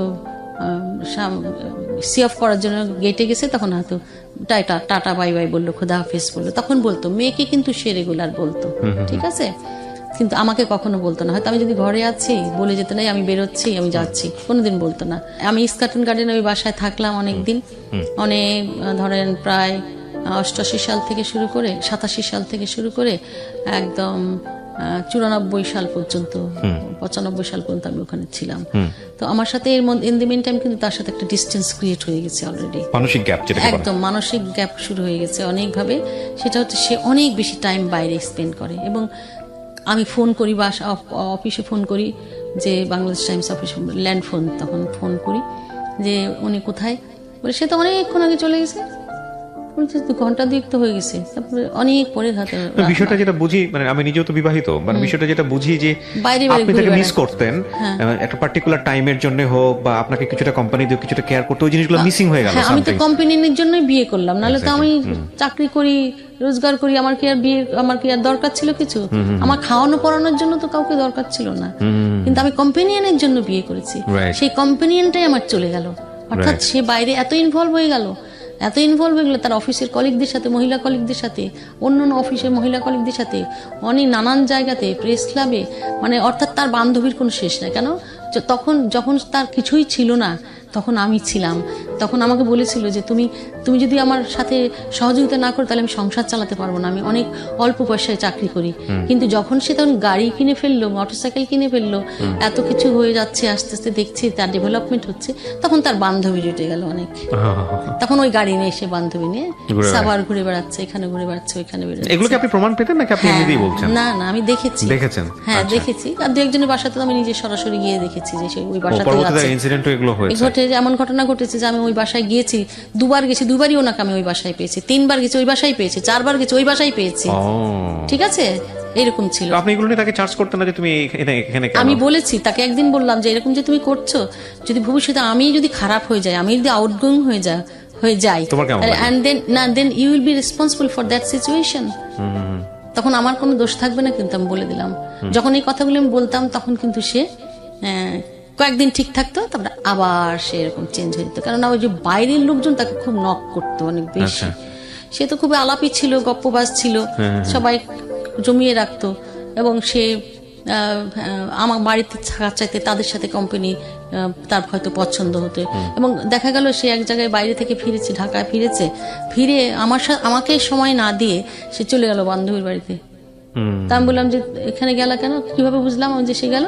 রুমানাকে সাথে নিয়ে গেল, আমার আমাদের মেয়ে আর কি, যে আমার বাচ্চা অ্যাডপ্ট করেছিলেন, যে বাচ্চার কথা বললাম, সেই বাচ্চাকে নিয়ে সেই বাসায় গেছে। সে এসে আবার আমাকে রিপোর্ট করছে, বলছে। তারপরে মেয়ের বার্থডে অন্য বান্ধবীদের বাসায় পালন হচ্ছে। মেয়ের বার্থডে অন্য বাসায়, বান্ধবীদের বাসায় না, অন্য বাসায় পালন হচ্ছে। মহাদূরত্ব মানে কি, মারাত্মক ভাবে। এই পরবর্তী পর্যায়ে আমি বললাম যে তুমি যে এরকম বাইরে বাইরে ঘুরে বেড়াচ্ছ, কতজনকে নিয়ে ঘুরে বেড়াচ্ছ, ঠিক আছে? আমাকে তো অনেকে এসে ফোন করে, বলে ভাবি আপনার জন্য তো এই জিনিসটা পাঠাইছি, আপনি পাইছেন? কে বলছেন? বলে অমুক জায়গায়। কেন, আপনি ভুলে গেলেন আমাকে? কার্ড দিয়ে গেলেন যে। ভাই দিয়ে গেল? কোথায় কার্ড দিলাম, কোথায় গেলাম? ওই যে ওই কি যেন একটা জায়গার নাম বলে, সেখানে। না আমি তো যাইনি। বলে না না ভাবি আপনি এসেছিলেন, আমার ভাই আর বাড়িতে। মানে অন্য কাউকে নিয়ে গেছে, সে ভাবি। হ্যাঁ এরকম। তারপরে এক বাসায় একজন আমাকে বলল কি, আপা ইফাত আপা আপনি আসেন না কেন? বলে কোথায় আসবো? বলে আমাদের বাসায়। তোমাদের বাসায় কেন আসবো? বলে কেন, আপনার উনি গান শুনতে আসে আমাদের বাসায়। বলে তাই নাকি? জানি না ওনার কে আছে একজন, সে তাকে নিয়ে উনি গান শুনতে আমাদের। অর্থাৎ মুজরা শুনতে যাওয়া, গান শুনতে যাওয়া, উনি এগুলি পছন্দ করছেন, যাচ্ছেন, কিন্তু আমি গান গাইলে সমস্যা। ঠিক আছে। তারপরে যখন আমি গান গাওয়া একদমই ছেড়ে দিয়েছিলাম, যে ঘর সংসার করবো, ঠিক আছে, গান গাইতে আমার অনেক সময় ব্যয় করতে হয়, রাত বিরেতে কাজ করতে হয়, যেতে হয়, তো এগুলি করবো না, ছেড়ে দিয়েছি। তখন কিন্তু সে আবার আমাকে বলতো তুমি গান করতে যাও না কেন? দূর, ওইগুলো আমাকে নিতে যেতে হয়, করতে হয়, ঝামেলা হয়, করবো না। বলে না না গান করো। তবে কেন সে বলতো আমি জানি না, বলতে পারবো না, গান করো, পরে আবার তুমি আমাকে বলবে আমার জন্য তুমি গান ছেড়ে দিচ্ছ। কিন্তু আসলে তো ঘটনাটা অন্য জায়গায় মোড় নিচ্ছিল। সেটা হচ্ছে যে আমি তাকে কিন্তু একটা দিয়েছিলাম, শান্টিং দিয়েছিলাম, বলেছিলাম যে আমি যদি তোমার মতো এরকম অন্য একটা কোনো ছেলে নিয়ে ঘুরি তো আমি তোমার দেখিয়ে দেবো, আমি আরেকজন ছেলেকে নিয়ে আমি ঘুরবো, হ্যাঁ তুমি তোমার তখন কেমন লাগে সেটা আমি দেখতে চাই। তখন আমি একজনকে নিয়ে এরকম কিছুদিন যখন বাইরে গেছি, বাসায় ডেকেছি, আমি তো বাড়িতেই ডাকতাম, উনি এসে দেখতো। তারপরে উনি খুব মেজাজ করতো আর কি, তারপরে এটা বুঝতে পারতো আর কি। সে পরবর্তী পর্যায়ে এটা নিয়ে এসে আমার সাথে ভীষণ ঝগড়াঝাটি, দ্বন্দ্ব কলহ, তিক্ততার শেষ পর্যায়ে চলে আসছে। তারপরে তো এরকম মেয়ে দেখছে এগুলি সবই। তারপরে সে পরবর্তী পর্যায়ে আবার সরকারি বাসা ইস্কাটন থেকে শুরু করে আমি আবার বেলি রোডের বাসায় গেলাম। বেলি রোডে তখন 3 রুমের বাসা পেলাম আমি, সেই বাসা আমি উঠলাম। সেখানে আমার কাজের লোক ছিল একজন, পার্মানেন্ট বুয়া থাকতো। তারপরে পরবর্তী পর্যায়ে মেয়েকে আমরা স্কুলে ভর্তি করলাম, সেকেন্ডারি টিউটোরিয়ালে ভর্তি করার পরে মেয়ে পড়াশোনা করছে ওখানে ক্লাস 5 পর্যন্ত পড়াশোনা শেষ করে এই পরবর্তী পর্যায়ে এসে দেখলো যে বাড়ি ভাড়া বাসা থাকছি আমরা অনেকদিন সরকারি বাসায়। আমার বেতনের পয়সা থেকে কিন্তু সব টাকা কেটে যাচ্ছে। আচ্ছা, ঠিক আছে। তো আমাকে কিন্তু সে কোনো কাপড় চোপড় কিনে দেওয়া, শখ করে কোনো কিছু দেওয়া বা কোনো টাকা পয়সা হাতে দেওয়া, বেতন গেলে যখন তার কম বেতন ছিল তার পয়সা সংসার চলতো না, আমার পয়সা অ্যাড করতে হতো, তখন কিন্তু সে আমাকে পয়সা দিত, রাখতে দিত। কিন্তু যখন বেশি পয়সা বেতন পাওয়া শুরু করলো তখন থেকে কিন্তু এই বিষয়টি আর থাকলো না। অর্থাৎ সে নিজেরটা সে নিজেই বেয়ার করে, নিজেরটা নিজেই সে হিসাব নিকাশ সে তার কাছে রাখে, আমার কাছে আর কোনো কিছুই রাখে না। কিন্তু অনেক দিন পর্যন্ত এরকম চললো এবং এই বাকবিতণ্ডা, অর্থাৎ সে কিন্তু অসংখ্য মহিলার সাথে ঘোরাফেরা করছে, কিছুই হচ্ছে না, কিন্তু আমি যখন তাকে টিট ফর ট্যাট দেখানোর জন্য করলাম তখন কিন্তু সেটা নিয়ে বিশাল তুলকালাম কাণ্ড বাঁধিয়ে বসলো। কাণ্ড বাঁধিয়ে আমার ভাইদের কাছে কমপ্লেন করলো, বললো, নানান কিছু বললো। তা আমার ভাইরা এই ব্যাপারটাতে আর আমাদেরকে কোনো কিছু নক করে নাই, বলে নাই, সে যে বলছে।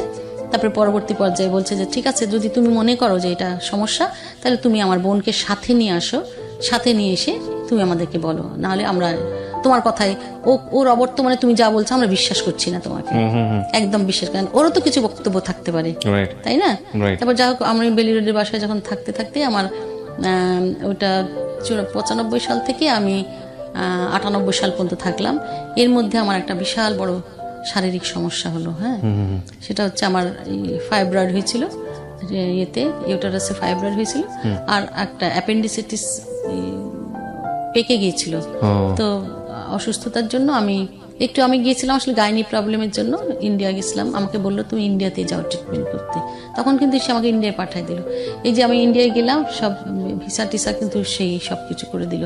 প্রায় 3 মাসের ভিসা ছিল আমার তখন, সেই সময়। আমি আমার মেয়েকে রেখে 98-এ চলে গেলাম ইয়েতে, কি বলে, ইন্ডিয়াতে গেলাম। ওখানে একটা মুসলিম ফ্যামিলির সাথে আমাদের অ্যাটাচমেন্ট ছিল ভালো, ওই বাড়িতে গিয়ে আমি উঠলাম। ওইখানে থাকতে থাকতে ওরা বললো চলো কাকিমা আমরা ইয়েতে যাই, দার্জিলিং বেড়াতে যাই। যেদিন যাব 15 জুন, তার আগে 2 দিন আগে আমার প্রচন্ড ব্যথা এবং কেমন জানি আমার দম বন্ধ হয়ে আসছে, খারাপ লাগছে ভীষণ ভাবে, কথা বলতে পারছি না, শ্বাসকষ্ট হচ্ছে। আমি বললাম তুমি তাড়াতাড়ি চলো, আমি তোমার বাংলাদেশে আমি কথা বলবো, তোমার কাকুর সাথে কথা বলবো, আমি তো মনে হয় বাঁচবো না মনে হচ্ছে, এরকম অবস্থা, আমি তো এত শ্বাসকষ্ট হচ্ছে আমি কথাই বলতে পারছি না। পরে টেলিফোনে কথা বললাম, ওদের ল্যান্ড ফোন ছিল, ফোনে কথা বললাম। কথা বলার পরে আমি বললাম যে আমি তো মনে হয় বাঁচবো না, আমি মারা যাবো, তুমি আমাকে নিতে আসো, অবস্থা খুব খারাপ আমার। তো বলে কি হয়েছে, ডাক্তার দেখাও তাড়াতাড়ি। পরবর্তী পর্যায়ে সেদিন রাত্রেবেলা যখন 2 দিন পরে, সেদিন 15 জুন ছিল, অ্যাটাক হলো, মারাত্মকভাবে অ্যাপেন্ডিক্সে অ্যাটাক হয়ে অ্যাপেন্ডিক্স বাস্ট হয়ে গেছিল। তারপরে ওরা তাড়াতাড়ি করে হসপিটালে নিয়ে গেছিল। হসপিটালটার নাম কলকাতা রিসার্চ ইনস্টিটিউট। হ্যাঁ, তো আমাদের এখানে ইয়ের মতো পিজি হসপিটালের মতো আর কি একটা হসপিটাল ওখানে। তো সেখানে গেলাম, ওনার ডাক্তার আরবি চ্যাটার্জি, তাকে দেখালাম। উনি দেখিয়ে টেকে বললো হাই হাই, এটা সর্বনাশ ব্যাপার। পরে ওনারা টেস্ট করলো, বললো তো বিরাট বড় একটা ফাইব্রয়েড আছে আর এত ব্লিডিং হচ্ছে, এটা তো অবস্থা খুব খারাপ, একটা ব্লিডিং বন্ধ করে তবে অপারেশন করতে হবে। তারপরে ওনারা আর দেখলো যে হিমোগ্লোবিন আমার 4.5-এ চলে এসছে, যেখানে 10-12 থাকার কথা। তারপরে বললো যদি রক্ত না দেওয়া হয় তাহলে তার অপারেশন করতে পারবো না আমরা। তারপরে ওনারা আমাদেরকে, যারা যেই ভদ্রলোক আর কি আমাদের হেল্প করতেন, ভদ্রমহিলা, ওনারা ওখানে কলকাতায় ঠাকুরপুকুর এখানে থাকেন ওনারা।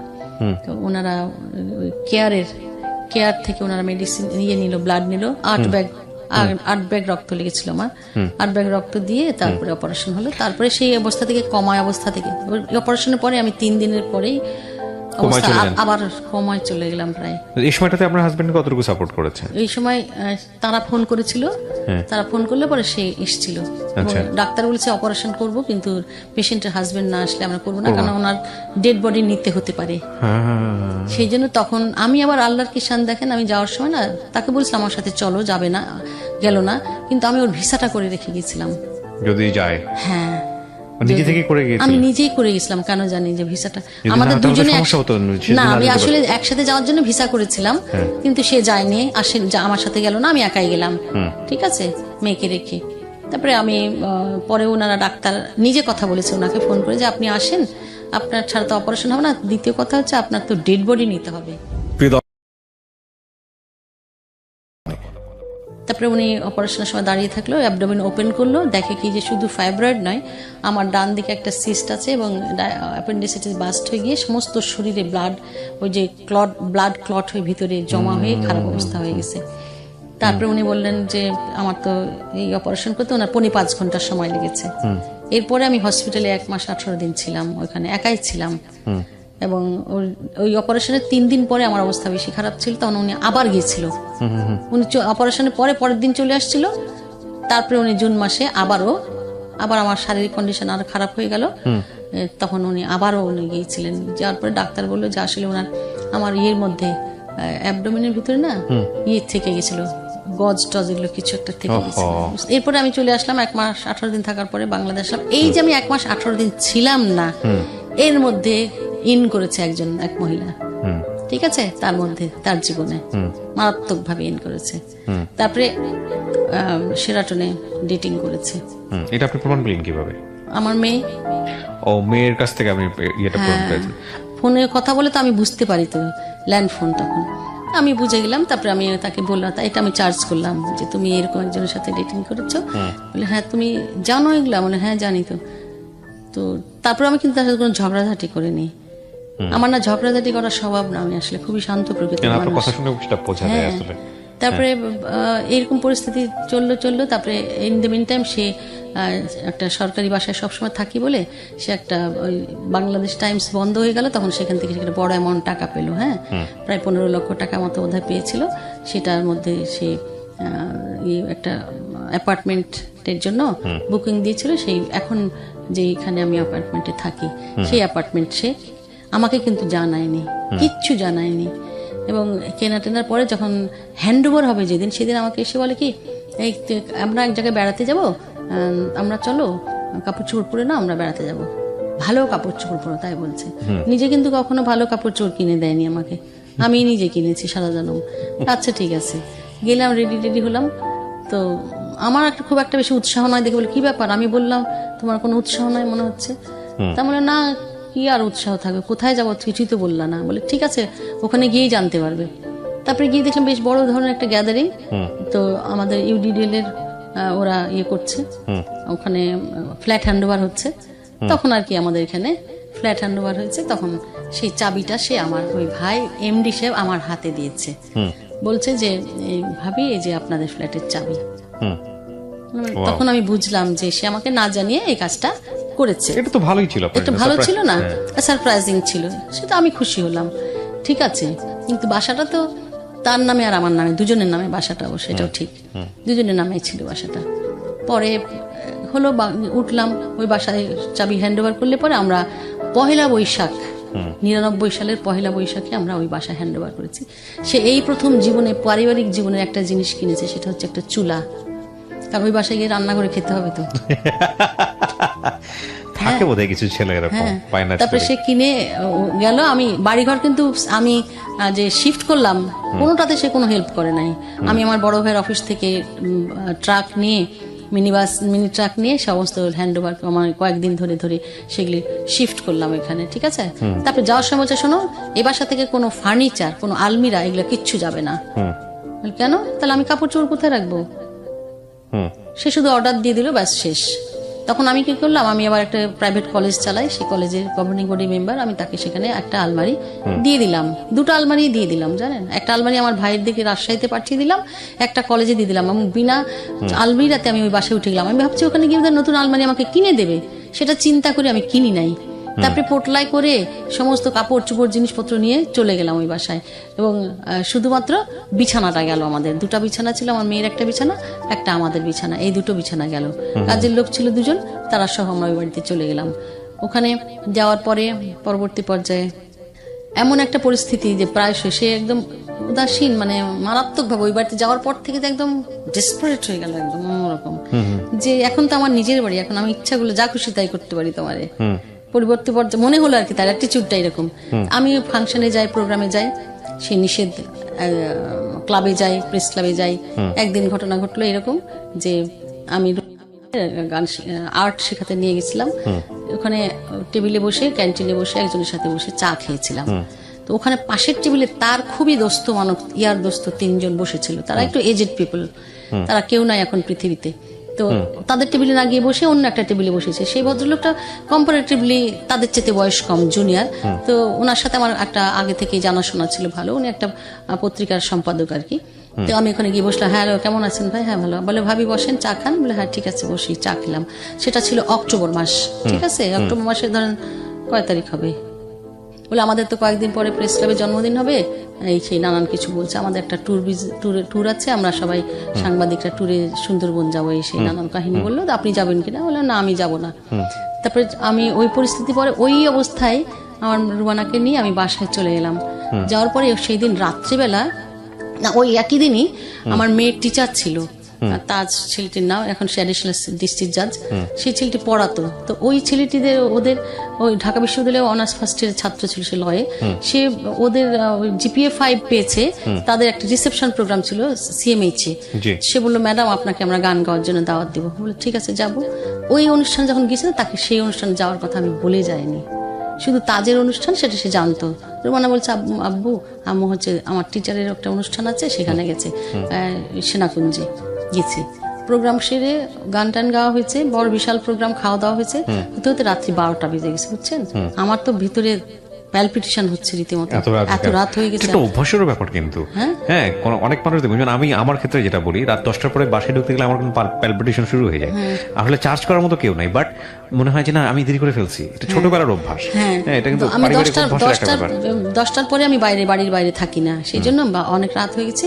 কিন্তু খাওয়া দাওয়া ডিনার না ছেড়ে আসতে দিবি না। তারপরে পরে রাস্তার মধ্যে কি হয়েছে, গাড়ি খারাপ হয়ে গেছে, মানে মরার উপর খাড়ার ঘা। এই করতে করতে অনেক রাত হয়ে গেছে। সে তো বাসার মধ্যে মনে করেন যে রেগে কি করবে, আমাকে একদম কচু কাটা করবে পরিস্থিতি হয়েছে। তারপরে পরে যখন আসলাম, আরেকজন একটা গাড়ি নিয়ে তারপরে বাসায় ফিরলাম, দরজা কলিং বেল দিই, দরজা খুলে না। ঠিক আছে, তারপরে আমি যখন 7 তলায় বাসা, তো দরজা খুলে না, তখন সে খুলতে দিবে না। কাজের মেয়েদেরকে বলছে এই খবরদার দরজা খুলবি না, হ্যাঁ দরজা খুলবি না, হ্যাঁ সে বাইরেই থাকুক। মানে আমি বলতে পারবো না, একটা মিরাকল ব্যাপার যে আমি বেঁচে গেছি এবং এখন বেঁচে আছি আমি। কারণ তার মতো এরকম লম্বা চওড়া ফিগারের লোক আমাকে যদি ধরে, আমি তো কিছুই করতে পারতাম না। আসলে সৃষ্টিকর্তার হুকুম আছে যে আমি বাঁচবো, সেই জন্য হয়েছে, নাহলে তো বাঁচার কথা না। তারপরে এরকম পরিস্থিতি হয়ে গেল। তারপরে সমস্ত শরীর ক্লট, চোখের ক্লট বেঁধে গেল। তারপরে ঠোঁট এরকম উঁচু হয়ে গেল, ফেটে রক্ত হচ্ছে, সাংঘাতিক খারাপ অবস্থা। পরে আমি আমার মেয়ের যে ঘরে রুম ঘুমায়, সেখানে মেয়ের রুমে আমি চলে গিয়ে দরজা লক করে দিলাম। তো মেয়ের দরজা লক ছিল, আমি দরজা খুলতে বলেছি, চলে তো মেয়ে দেখে তো চমকায় গেছে। ঠিক আছে, যে কি অবস্থা, এরকম কেন এরকম হয়েছে, কি হয়েছে, আর তোমার আব্বু আমাকে মেরেছে। আর আমার মেয়ে কি বলবো, কিভাবে রিয়াক্ট করলো, কি বলো তুমি, হ্যাঁ।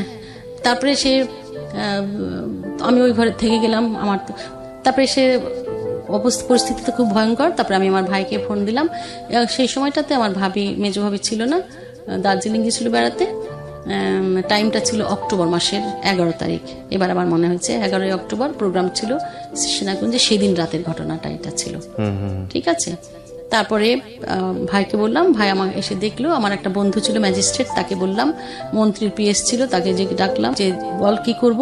সে আমার ক্লাসমেট ছিল। তো বললে কি, শোনো দোস্ত, তুমি যদি এই সংসার করতে চাও তাহলে কিছুই করো না, আর যদি তুমি সংসার না করতে চাও তাহলে অনেক কিছু করতে পারবা। এটা আমাকে বললো। তবে এই বাসায় থেকে তুমি কিছুই করতে পারবা না, কারণ তোমাকে তো কুচি কুচি করে মেরে ফেলবে, কেটে ফেলবে। তারপরে এমনিতেই তো তারা এমন একটা জায়গায় চাকরি করে, তাদের পেশাগত কারণে তারা মানুষের কাছে অনেক বেশি প্রিভিলেজড। তো সুতরাং তুমি কি করবা চিন্তা করো। তারপরে কয়েকদিন আমি কলেজে গেলাম না, কলেজের টিচাররা অনেকে দেখতে আসলো আমাকে, তারা কিন্তু এই ঘটনা কিছুই জানে না। আজকেই প্রথম আমার এই প্রোগ্রামের মাধ্যমে শুনবে। শুধু এটা এখানে না, আপনি কখনো বলেননি? কখনো কারোর কাছে বলিনি আমি বিষয়টি, শুধু আমার বান্ধবী জানে, হ্যাঁ আমার রুমমেট, আমার বান্ধবী দুজন, ওরা জানে, আর কেউ জানে না। আর আমার ভাবিদেরকে আমি বলেছি। তো আমার ভাইকে বললাম, ভাই বললো আমি কি করবো। আমার ভাই অত্যন্ত ভদ্র মানুষ, শান্তশিষ্ট মানুষ, উনি অ্যাডিশনাল চিফ ইঞ্জিনিয়ার ছিলেন।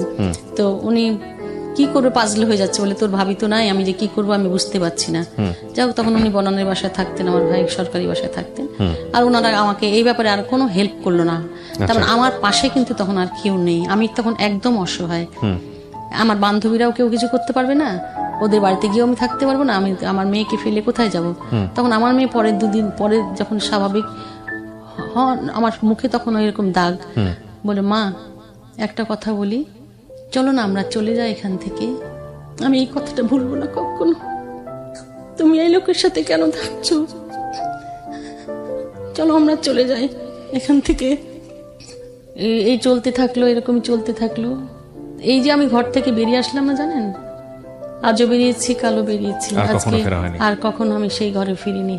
কিন্তু আমি ওই একই বাড়িতে আমার বসবাস করতে হয়েছে বিকজ অফ মাই ডটার। হ্যাঁ, আমি বললাম যে বাবা আমি যদি চলে যাই তখন পরবর্তী পর্যায়ে তুমি বলবা যে তোমার সাথে ঝগড়া হওয়ার কারণে আমি আমার বাবা থেকে বঞ্চিত হয়েছি, এই কথাটা তুমি হয়তো আমাকে বলবে। আমি ওকে ওর তার আদর স্নেহ ভালোবাসা থেকে আমি তাকে বঞ্চিত করতে চাইনি বলে আমি স্যাক্রিফাইস করেছি তার জন্য। আমার মেয়ের জন্য কিন্তু আমি পুরো জিনিসটা স্যাক্রিফাইস করেছি, আপনি জানেন। আরও একটা কারণে আমি স্যাক্রিফাইস করেছি, সেটা হচ্ছে যে আমি ছোটবেলা থেকে খুব স্পিরিচুয়াল ছিলাম। আল্লাহ খোদা মানা, কোরআন পড়া, এগুলি নামাজ পড়া, রোজা রাখা, এগুলি খুব, এই ব্যাপারে আমি খুবই পারদর্শী। তো মায়ের সাথে আমি বিজে রোজা রাখা এগুলি করতাম। তো খুবই আধ্যাত্মিক একটা চেতনা ছিল আমার মাঝে মধ্যে। তো সেইখান থেকে আমি পড়েছি, কোরআনের আছে একটি সূরার আয়াতে আছে 127 নম্বর আয়াত, বলছে যে তুমি যদি তোমার স্বামীর সাথে বনিবনা নাও হয় তাহলে তুমি এমন একটা ব্যবস্থা করে নাও যেন তার সাথে আমার সেপারেশন থাকবে, কিন্তু আল্লাহ যেই কাজটি সবচেয়ে ধরেন হালাল বিষয় তালাক, সেটাকে খুব অপছন্দ করে। হালালের মধ্যে সবচাইতে নিচু স্তরের। তো আমি আল্লাহকে ভালোবাসি, এটা আরো মজার, আরো অনেক বিষয় আমি আছে। ভালোবাসি, মানে এই শয়তানও জন্য খুব আমি খুশি হয়। হ্যাঁ, এবং আমি শয়তানকে পাত্তা না দিয়ে আমি আল্লাহকে ভালোবেসে আমি থেকে গেলাম। আমি বললাম না, আল্লাহ যে কাজটা আল্লাহ পছন্দ করে না সেই কাজটা আমি করব। আর আল্লাহ যে বলেছে তুমি অন্যের দোষ গোপন করো, তাহলে আমি তোমার দোষ গোপন করব, তাহলে আমি তার কোনো কথা কাউকে বলবো না। এই জন্য আমি কাউকে বলিনি। এবং আমি বিশ্বাস করি যে তার জায়গা থেকে বলার থাকলে হয়তো সে অনেক কিছু বলতে পারতো আপনাকে নিয়ে, হ্যাঁ, কিন্তু বলবে, কনজুগাল আমার- লাইফ। হ্যাঁ, হতে আমরা আসলে পারে। ওই জিনিসটাকে ফোকাস করতে চাই না, আমার ফোকাসের জায়গাটা হচ্ছে অন্য জায়গাটা। না, আমি এরপরে দেখেন এই যে আমি এইভাবে এইভাবে শুরু করলাম। আমি ধরেন কলেজে, বদরুসা কলেজে জয়েন করেছি লেকচার হিসেবে, অ্যাসিস্ট্যান্ট প্রফেসর, অ্যাসোসিয়েট প্রফেসর, দেন প্রফেসর। 26 বছর আমি বদরুসা কলেজে এক নাগারে থেকেছি।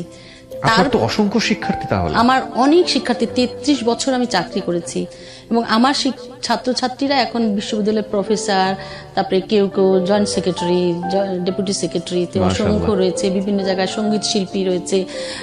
এখন ছাত্র তো প্রচুর আছে। তারপরে পরবর্তী পর্যায়ে যখন আমি নাইমে ডিরেক্টর হিসেবে গেলাম, তখন আবার পরবর্তী পর্যায়ে প্রিন্সিপাল, হোম ইকোনমিক্স কলেজের প্রিন্সিপাল হলাম, তখন আমার অসংখ্য ছাত্রী।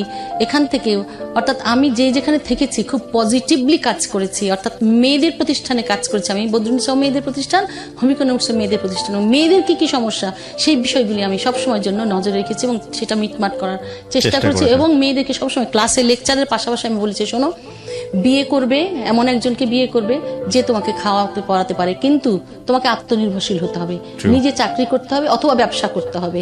আর সবসময়ের জন্য দ্বিতীয় কথা হচ্ছে, তুমি যে বিয়ে করবে তখন চাকরি করবে, সে চাকরি করার যে টাকা, সেই টাকাটা তুমি ব্যাংকে জমা রাখবে। 5,000 বেতন পেলে মিনিমাম 2,000 টাকা তুমি রাখবে, 3,000 টাকা সংসার তোমার বাপকে বা বাবাকে বা স্বামীকে বা সন্তানকে দিবে। সঞ্চয় তুমি সবসময় করবে, সঞ্চয় তোমাকে কিন্তু অনেকখানি সাহস যোগাবে, নাহলে তোমাকে আসলে কোনো লাভ নেই, হ্যান্ড টু মাউথ করে কোনো লাভ নাই, তোমাকে সঞ্চয় করতেই হবে। আমি কিন্তু ক্লাসে আমার মেয়েদেরকে এইভাবে উদ্বুদ্ধ করি ক্লাসে, এবং মেয়েদেরকে আমি ইয়ের মাধ্যমে, কত হাঙ্গার প্রজেক্টের মাধ্যমে মেয়েদেরকে অ্যানিমেটার তৈরি করেছি। আমি নিজে একজন ক্যাটালিস্ট, অ্যানিমেটার, আমি টট ট্রেনিং করেছি, নিজে কিন্তু অসংখ্য ট্রেনিং করেছি, দেশে বিদেশে ট্রেনিং করেছি। আমি করার পরে দেখুন, যেমন ধরেন আমার মূল মোটিভ এখন আমার জীবনে ওই যে আমি আমার মেয়ের জন্য থেকে গেলাম স্যাক্রিফাইস। তখন আমি এই করতে করতে করতে তারপরে আমার মেয়ে যখন একটু বড় হলো, ও লেভেল পরীক্ষা দিল, ঠিক আছে। কিন্তু এই যে আমাদের মাঝে যে মনোমালিন্য ভাব, আমরা তো কথা বলি না, আজকে 19 বছর 20 বছর হয়ে গেলাম, একদিনও কথা বলিনি আমি, ঠিক আছে। সেও কথা বলে না এবং সেটা মনে করে না যে কথা বলতে হবে। মেয়েটা মারা গেল, তারপরেও সে আমার সাথে কথা বলে। কি বলেন, মারা গেল কিভাবে? আমার মেয়েকে তো মেরে ফেলা হলো। মেরে ফেলা হলো বলতে হবে, মেরে ফেলাই তো বলবো, কারণ সে যখন চাইছে যে বাবা মার মধ্যে মিল মিশুক, কিংবা সে দাদিকে বলছে, মামাদেরকে বলছে, সবাইকে বলছে আমার বাবা মার মধ্যে একটু ঠিক করে দাও তোমরা, কেউ কিছু করলো না, তখন সে নিজেই হয়তোবা সুইসাইড করলো, হয়তোবা তাকে কেউ মেরে ফেললো, যে কোনো কিছু হতে পারে। সে পোস্টমর্টম করলো না, আপনি জানেন, আমাকে গুরুত্বই দিল না। আমরা সবাই বলেছিলাম সে পোস্টমর্টম করলো না, কারণ পোস্টমর্টম করলে জানা যাবে সে তাকে মেরে ফেলা হলো নাকি সে সুইসাইড করলো। মানে আলটিমেটলি কেস ছিল সুইসাইড, সবাই জানতো সুইসাইড, কিন্তু না, কেউ জানতো না। মানে পত্রপত্রিকা সে এমন ভাবে ফলাও করে দিল যে আমার মেয়ে ছাদে ঘুরছিল, ঘুরতে ঘুরতে হঠাৎ পড়ে গেছে, সে পড়ে গিয়ে মারা গেছে। কিন্তু ঘাড়ে ছাদের তো রেলিং ছিল, তার তো পড়ার কথা না, কিন্তু সে ছাদের রেলিংয়ে বসতো, প্রায় মাঝে মাঝে বসতো, আমি নিজেও দেখেছি বসতো। কিন্তু আমি কিন্তু একদম এই ব্যাপারে একেবারেই আল্লাহ সবচেয়ে ভালো জানেন যে সে কি করেছে, আসলে ঘটনাটা কি ঘটেছে। এই যে আমার মেয়ে মারা মানে গেল, ইনসিডেন্ট ছিল ছাদের রেলিং থেকে পড়ে ছাদ যাওয়া। থেকে পড়ে যাওয়া ইনসিডেন্ট, পত্রপত্রিকায় দেখেছেন আপনারা। তারপরে এই যে মেয়ের জন্য কিন্তু আমি স্যাক্রিফাইস করে থেকে গেলাম এখানে, আজ আছি কাল আছি। এরপরে আমার মেয়ে মানে যখন, বিষয়টা কি আপনারা একসঙ্গেই থাকতেন কিন্তু কোনো কথা বলতেন না? না এখনো আমরা এক বাসায় থাকি, এখন একবার তেমন কথা বলেন না? না আমার প্রয়োজন পড়ে না। আমার কাজের লোক আছে 2 জন, তারা রান্না বান্না করে টেবিলে দেয় খাবার দাও, মানে আর আপনাদের আমি মধ্যে- আলাদা করে বাজার করি, আমার বাজার আলাদা করি আমি নিজে, এবং আমি আর আলাদা একটা উনি কাজের ওনার লোক মতো থাকেন, রেখেছি। আপনি আপনার মতো থাকেন? আমি আমার মতো থাকি, কারণ না তার পরিবারের কেউ এই ব্যাপারে তাকে বলেনি। সে বলছে না, আমি 2-1 জন হয়তো বলেছে, তার বন্ধু বান্ধব বলেছে না, আমি এটা কম্প্রোমাইজ করতে চাই না। ঠিক আছে, এটা তো নিজেদেরকে বিশাল পেনাল্টি দেওয়া। হ্যাঁ তো আমি কিন্তু সে কিন্তু আমি তো থানায় গেছি, থানাকে যখন জিডি করতে গেছিলাম তখন উনি বললো যে ম্যাডাম, তখন কিন্তু আমি নাইমে, তখন আমি প্রফেসর বদরুন্নেসা কলেজে, তো আমি এই কাজটা করিনি, বলিনি সবার কাছে। কেন বলিনি? থানায় কেস করিনি, এগুলি করলে তো তার 7 বছর জেল হয়ে যেত, তাহলে কি তার জীবনটা নষ্ট হয়ে যেত, খারাপ হতো, আমার খারাপ লাগতো আর কি, এই জন্য আমি আর করিনি কিছু। না কিন্তু ঠিক আছে, ওই বিষয়গুলো না অন্য বিষয়। তারও তো এরকম করে অনেক কিছুই বলার আছে। আপনি যেরকম ভাবে বলছেন, আপনি একজন শিক্ষক মানুষ, আপনি নিশ্চয়ই বুঝতে পারবেন আমার না, জায়গা আমি থেকে। সঙ্গীত শিল্পী হিসেবে সে সবসময় হাইলাইট করছে যে এই ও সঙ্গীত শিল্পী, অর্থাৎ সঙ্গীত যারা গান করে তারা তো বাইজিরা গান করে, এটা হচ্ছে তার ভাষ্য। এটা তো ভদ্রলোকের বউ বা মেয়েদের গান করার কথা সেটা হয়তো না। রেগে বলেছে সে। না না, সবসময় সে বলেছে আমি গান করলে এটা খারাপ, অন্যরা গান করলে ভালো, বা অন্যের গান শুনতে তুমি মুজরা শুনতে পারে সাথে নিয়ে অন্য বাড়িতে যাচ্ছ, ঠিকই যাচ্ছ, বলে তখন বলে কি যে এইটা ভালো লোকেরা গান করে না, সেই জন্য করতে হবে না। ঠিক আছে, তার একটা না, সে যদি সে বলতে পারতো দাবিকে যে ঠিক আছে তোমার করতে হবে না, সে কিন্তু সেটা কোনোদিন বলেনি, ঠিক আছে। বলেনি। কিন্তু আমার ভালো লাগার একটা আনন্দ, আমি বলছি দেখো আমাকে কিন্তু গান তুমি শেখাও নাই, আমি সেই 2 বছর বয়স থেকে গান করেছি, আমি 4 বছর বয়স থেকে রেডিওতে গান করেছি, 6 বছর বয়স থেকে তারপরে টেলিভিশনে গান করেছি, চলচ্চিত্রে গান করেছি, 20টা চলচ্চিত্রে গান করেছি আমি। ঠিক আছে, ইনসিডেন্টগুলো নিয়ে আমি জানি, ইনসিডেন্টগুলো নিয়ে যদি আপনি কথা বলতে শুরু করেন, এটা অসংখ্য ইনসিডেন্ট আসবে 20 বছরের কনজুগাল লাইফে। হ্যাঁ। এটা ওনার জায়গা থেকেও সত্য। ওনাকে উনি যা বলবে সেটাও সত্য, আমি যেটা বলবো সেটাও সত্য। এই 2 সত্য পাশাপাশি রেখে 2 সত্যের মধ্যে একটা বিস্তর তফাৎ আছে। মূলত হচ্ছে আপনি আপনার জায়গা থেকে ওনার সাথে ম্যাচ করেননি, উনিও ওনার জায়গা থেকে ম্যাচ করেননি, দুজনের জায়গায় সত্য। কিন্তু কথা হচ্ছে যে একটা প্রাণ চলে যাওয়া, সেটা একটা ইনসিডেন্ট হোক বা যেটাই হোক না কেন হয়েছে। এখন কথা হলো যে এই যে প্রাণ মানুষটাকে চলে যাওয়ার আমি পরেও- আপনাকে কোশ্চেনটা করতে চাই, যে মানুষটাকে আপনি পছন্দ করলেন না, বা যেই মানুষটা আপনাকেও পছন্দ করলো না, এত এত এত বড় রকমের দূরত্ব, তার সঙ্গে এতটা জীবন স্টে করছেন কেন? কি জানে ওই যে ওই কথাটাই ভেবে যে আবার আমি একজনকে তালাক দিয়ে চলে যাব, এটা সেটা খারাপ তো জিনিস না? আপনার জীবনেও আছে, ওনার জীবনেও আছে, হ্যাঁ, প্রথম জীবনে। খারাপ। হ্যাঁ, সেখানে তাকে তার ওয়াইফ তালাক দিয়ে চলে গেছিল, আমি আমার একজনকে তালাক দিয়েছিলাম। কেন দিয়েছিলাম? সেখানে আমার জীবনটাকে সে দুর্বিষহ করে দিচ্ছিল, সেখানে এখানেও তাই চলে হয়েছে? আসছে। এখানে দুর্বিষহ করলেও যে আমি ইনকাম করি, আমি কোনো কিছু করি, আমার টাকা পয়সা এগুলি খোঁজ খবর কিন্তু সে কখনো নেয় না। তার মানে তার কিছু ভালো গুণ আছে। হ্যাঁ, তা তো অবশ্যই ভালো গুণ আছে, মানে কি সে তো very much devoted to his work, তার প্রফেশনে সে মারাত্মক ডিভোটেড। এনিওয়ে, তো সেখানে তার তো ভালো গুণ আছে, অবশ্যই ভালো গুণ আছে যে সে আমার কাছ থেকে কোনো টাকা পয়সা হিসাব নিকাশ নিত না, যে তুমি কয় টাকা রোজগার করে সে। তবে আমি যদি কখনো টাকা চাইতাম, বলো কি করবা টাকা, তো আমি বললাম কেন, আমার এখন এই মুহূর্তে ব্যাগে টাকা না, আমি তোমার কাছে একটু টাকা চাই, কলেজে যাবো এই জন্য, তো আমাকে একটু পৌঁছে দাও। না, আমি পৌঁছে দিতে পারবো না। তুমি এত কাজ নিজে করতে পারো, নিজে নিজে কলেজে যেতে পারো না? সে তো যাইতেই পারি, আমার কাছে টাকা নেই, তো তাই প্লিজ আমি তুমি আমাকে দাও। একটা প্রশ্ন আপনাকে করতে চাই, যে আপনি তার কিছু ভালো গুণের কথা বলছেন, সেটা হলো যে আপনি যেটা বললেন সবই ঠিক আছে, তাহলে সে তো চাইলেই পারতো অন্য কারোর সঙ্গে সংসার করতে, এথিক্যাল জায়গা থেকে যদি করছে কিনা আমি তো খোঁজ না, ওটা নিইনি। করলে আপনার সঙ্গে কিভাবে থাকে? ভিতরে আর অনেক ঘটনা আছে। না, আমি ঘটনা যেতে চাই না। যে মানুষটাকে আমি পছন্দই করি না, সে মানুষের সঙ্গে আমি এক বাড়িতে কিভাবে আমার থাকবো? কথা হচ্ছে তাই, তুমি যখন পছন্দ করো না, তো সবাই বলে তারপরে তুমি আপনার তাকে নিশ্চয়ই তালাক দিয়ে পছন্দ দাও। করে। না, তালাক দিয়ে দাও না। সে বলে যে সে তালাক দিলে যদি আমি তার প্রপার্টি চাই, সেজন্য তার তো এখন অনেক প্রপার্টির মালিক সে। এখন তার কিছুই ছিল না যখন বিয়ে হয়েছিল, 5,000 টাকাও ছিল না ব্যাংকে। তারপরে প্রথম আমি তাকে 5 কাঠা জমি কিনে দিলাম আর শ্রীনগরে। তারপরে বললাম তুমি একটা কিছু করো, তাই করতে করতে সে সাভারে একটা 1 বিঘা জমি কিনলো। এই জমি 2 বিঘা কেনার পরে সেইখানে সেই জমি কিন্তু 1 বিঘা তার, আর 1 বিঘা জমি আমাকে বলেছে যে তোমার যে কাবিনের যে আমার একটা টাকা দিতে হতো না, সেটা তো আমি দেইনি, সেই বাবদ তোমাকে আমি 1 বিঘা জমি দিয়ে দিলাম। ঠিক আছে, এটা বলেছে আমাকে, মুখে বলেছে। লিফটে যাওয়ার সময় বলে গেল, বাসায় যখন লোকজন আসবে না ইয়ের থেকে, মিউনিসিপ্যালিটি থেকে, তখন বলে দিবা যে আমরা ট্যাক্স দিয়ে দিয়েছি আর এই বাড়িটা আমাদের 2 জনের নামে। ঠিক আছে, মানে তখন জানলাম আমি যে এই বাড়িটা আমাদের দুজনের নামে। এই হচ্ছে ঘটনা। তারপরে এই পরবর্তী পর্যায়ে আমার পুরো গল্পটা শুনে একদম সত্য সত্য কথা বলি, আমি আপনার চেয়ে বয়সে অনেক ছোট হব, কিন্তু আমি অনেক মানুষের জীবনের গল্প শুনেছি। হ্যাঁ, আমার এই আমার মতো শুনেননি মিস্টেরিয়াস লাভ। হ্যাঁ। আমি শুধু এটুকুই বলতে চাই, দিস ইজ ডেফিনেটলি সামথিং। দুজন মানুষকে ঘৃণা করেও যে ভালোবাসা যায়, এটা আমার কাছে সেটাই মনে হয়েছে। আমি জানি না আপনার জায়গা থেকে আপনিই সত্য, তার জায়গা থেকে সে সত্য। আপনাদেরকে জাজ করার মতো যোগ্যতা, কোয়ালিটি, বয়স কোনোটাই আমার নাই। আমি আর প্রথমে অ্যাপোলজি করে নিচ্ছি। কিন্তু এত কিছুর পরেও দুজন মানুষ যখন একটা বাড়িতে থাকে, তার মানে নিশ্চয়ই দুজনের ভিতরে কিছু একটা আছে। না, এছাড়া আরো একটা কারণ আছে। সেটা হচ্ছে যে আমার না যাওয়ার আর একটা কারণ হচ্ছে যে আমার মেয়ে মারা যাওয়ার পরে মানে ওই বাড়িতে আমার মেয়ের এত স্মৃতি আছে, এত কর্নার আছে, এত রুম আছে, এত কিছু সাজানো আছে, অ্যাজ ইট ইজ আমি রেখে দিয়েছি। তো এই যে আমার একটা স্মৃতি, মনে হয় যেন আমার মেয়ে আমার কাছে আছে। এই স্মৃতির জন্য আমি অন্য জায়গায় গিয়ে থাকতে পারি না, জানেন। তখন আমার ওই ঘরে চলে আসতে হয়, আমার মেয়ের ঘরে আসতে হয় আমার। ওখানে যে তার একটা ছবি টাঙানো আছে, ওখানে যে ওর এই খাটটা এইভাবে করা আছে, এই ওই এখানে যে ওর আলমিরাটা, ওর সেই জিনিসপত্রগুলো এরকম করে সাজানো আছে। দরজা খুললে আমি ওর সব জিনিস দেখতে পাই। এটা ওর স্মৃতির জন্য আমি বাসায় থেকে গেছি আসলে। আমি দোয়া করি, আমি জানি না মানে এটা আপনি এক্সপেক্ট করবেন কিনা, বাট আমি দোয়া করি যে আপনাদের মধ্যে যে অবস্থায় আসুক না কেন, একটা প্লেজেন্ট মোমেন্ট আসুক। শুধু একটুকুই বলতে চাই, এন্ড আই ডু রেসপেক্ট হিম।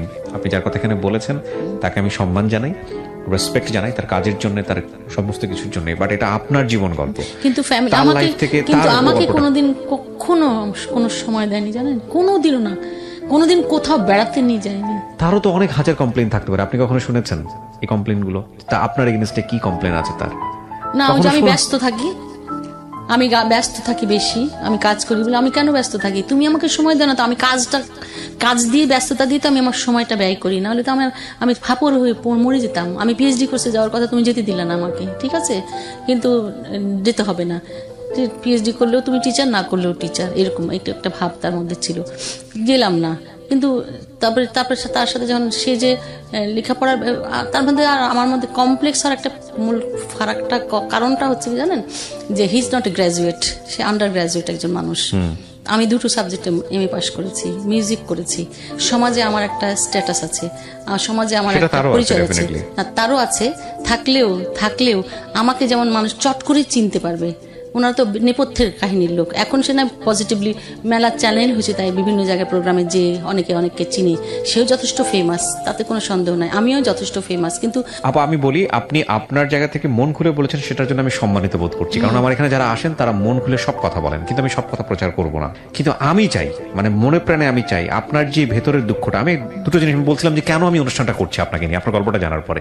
তার প্রথম কারণটা হচ্ছে, একজন মানুষ ঘরের ভিতরে চরম পর্যায়ে অসুখী হওয়ার পরেও একজন মানুষ অনেক বড় মাপের একজন সামাজিক মানুষ হতে পারে। আপনি তো আমি এর পরবর্তী পর্যায়ে আমি একজন মানুষ হয়ে একজন যে এন্টারপ্রেনার হয়েছি, এবং নারীদের এই কষ্টগুলি যেন ভবিষ্যতে মেয়েরা কোনো সমস্যা পড়লে যেন আমি সমাধান করতে পারি, সেজন্য আমি ওপেন বলে রেখেছি সবাইকে যে ঢাকা বিশ্ববিদ্যালয়ের ছাত্রদের দরিদ্র ছাত্রদের একটা অ্যাসোসিয়েশনের তার আমি উপদেষ্টা। আমি বলেছি তোমাদের যার যখন যেখানে যা প্রয়োজন হবে তোমরা আমাকে বলবে। তো মেয়েরা যাদের অর্থ কষ্ট তাদের অর্থ দিই, যাদের হোস্টেল সমস্যা তাদের হোস্টেল তৈরি করে দিই। কোনো মেয়ে, আমি নিজে একটা অরফানেজ করেছি, আমি সাভারে একটা অরফানেজ করেছি, রাজশাহীতে আবারও একটা মেয়েদের প্রতিষ্ঠান করছি 2 বিঘা জমির উপর। এগুলো আমার নিজের জমি, সাভারের জমিটা আমার নিজের। এবং এর পরবর্তী পর্যায়ে আমি চাঁপাইনবাবগঞ্জ জেলা নাসিবের আমি সহসভাপতি, ওখানে নারী উদ্যোক্তা তৈরি করি আমি, এবং সেই সমস্ত নারীদের জিনিসপত্র নিয়ে আমি মার্কেটিং করে দিই। ঢাকা অফিসার্স ক্লাবে অফিসার্স ক্লাবের একজন মেম্বার আমি, এবং অফিসার্স ক্লাবে 2 বার আমি ইলেকশন করেছি, 2বারই আমি কালচারাল সেক্রেটারি ছিলাম। এরপরে আমি সেক্টর কমরেডস ফোরাম মুক্তিযুদ্ধ একাত্তর নারী কমিটি আমি সেক্রেটারি, সারা মানে সেন্ট্রাল কমিটি। বিউটিফুল।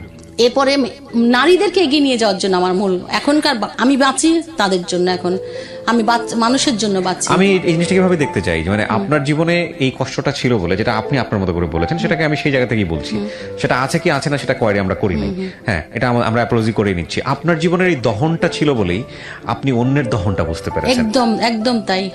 অন্যদের কষ্ট কি, ওই যে আপনাকে একদিন বললাম না 5 টাকার জন্য আমি আকিল ভাইয়ের কাছে টাকা চাইছিলাম, কেন বলেছিলাম জানেন ইতিহাসটা? ওই 5 টাকা ছিল না বলে আমার এরকম পরিস্থিতি হয়েছে, কিন্তু এখন আমি 5 কোটি টাকার মালিক। রাইট।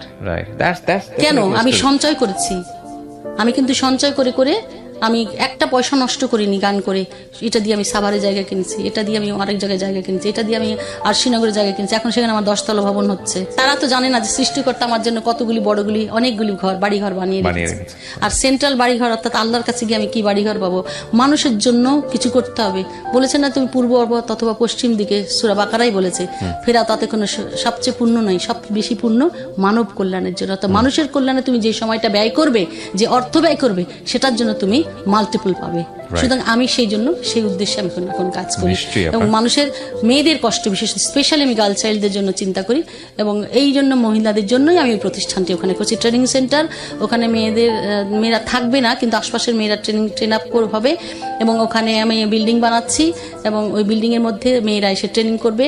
তারা যেমন কোরআন শিক্ষা করবে, বাংলা শিক্ষা করবে, তেমনি তারা হাতে কলমে কাজ শিখবে, কাজ শিখে নিজেরা আত্মনির্ভরশীল হবে এবং তারা আত্মনির্ভরশীল এবং আমি তাদের সাথেই থাকবো। আমি শেষ জীবনটা আমি যেন তাদের সাথে থাকতে পারি, এটাই আমার। আর এই বাড়িতে থাকার কোনো তেমন। আমি অবশ্যই ধন্যবাদ জানাই যে আপনার মতো একজন সোশ্যালি এনরিচ পারসন, যার লক্ষ লক্ষ অনুসারী, আমি বলবো স্টুডেন্ট থেকে শুরু করে অন্যান্য জায়গাগুলোতে, আপনি আজকে আমাকে আপন ভেবে নিজের এই কথাগুলো, ঘরের কথাগুলো আজকে লাখ লাখ মানুষের সামনে উপস্থাপন করেছেন এবং আপনি দেখিয়েছেন যে একটা মানুষ যখন ঘরের ভিতর শান্তিতে থাকে ওই মানুষের অনেক প্রোডাকশন থাকে, কিন্তু আপনি যদি আপনার জায়গা থেকে দোষ কাটছিল সেটা আমরা আইডেন্টিফাই করি, কিন্তু এটা নিশ্চিতভাবে বলতে পারি আপনি হ্যাপি না। এই হ্যাপিনেসের জায়গাটা থেকে আপনি আনহ্যাপি থাকার পরেও আপনি সামাজিক মানুষ হয়েছেন এবং উদাহরণ সৃষ্টি করার মতো সামাজিক মানুষ হয়েছেন। কোনো এক্সকিউজ দেননি এই জায়গাটাতে, যে আপনি চাইলে এক্সকিউজ দিতে পারতেন আমি হ্যাপি না, আমি করতে পারিনি, কিন্তু আপনি সেটাকে না দিয়ে আপনি নিজেকে আইডলের জায়গায় স্থাপন করেছেন। এইটা আমার কাছে হচ্ছে গল্প। দেখেন আমি সঙ্গীতও কিন্তু ইন্টারন্যাশনাল অ্যাওয়ার্ড পেয়েছি, তাসখান থেকে অ্যাওয়ার্ড পেয়ে নিয়ে এসেছি। জি, আপনার সঙ্গীত তো আমরা বাংলাদেশের মানুষ জানেই। রমজান মাস আসলে মানে আপাকে দেখা যায় না এরকম কোনো চ্যানেল নাই। না, এখন ফ্রাইডেতেও দেখা যায়, ফ্রাইডেতেও দেখা যায়। মাশাআল্লাহ, দোয়া করি আপনার জন্য আর আমাদের জন্য দোয়া করবেন। আমরা ছেলের সমপরিমাণ এবং আমি মনে প্রাণে দোয়া করি আপনারা দুইজন কোনো একদিন খুব সুন্দর একটা পরিবেশের মধ্যে চলে যান। আমি দোয়া করি আল্লাহ সর্বোত্তম সিদ্ধান্তকারী, তিনি জানেন ভবিষ্যৎ কি হবে। আমি কিছু করতে চাই না, আল্লাহ যেটা সিদ্ধান্ত নেবে আমি সেটার উপরে বসে আছি। আপনাদের সুন্দর একটা ভবিষ্যৎ হোক এই দোয়াটুকু করি। আপনি অনেক ভালো থাকবেন, আমাদেরকে সময় দেওয়ার জন্য ধন্যবাদ। ধন্যবাদ আপনাদের সবাইকে।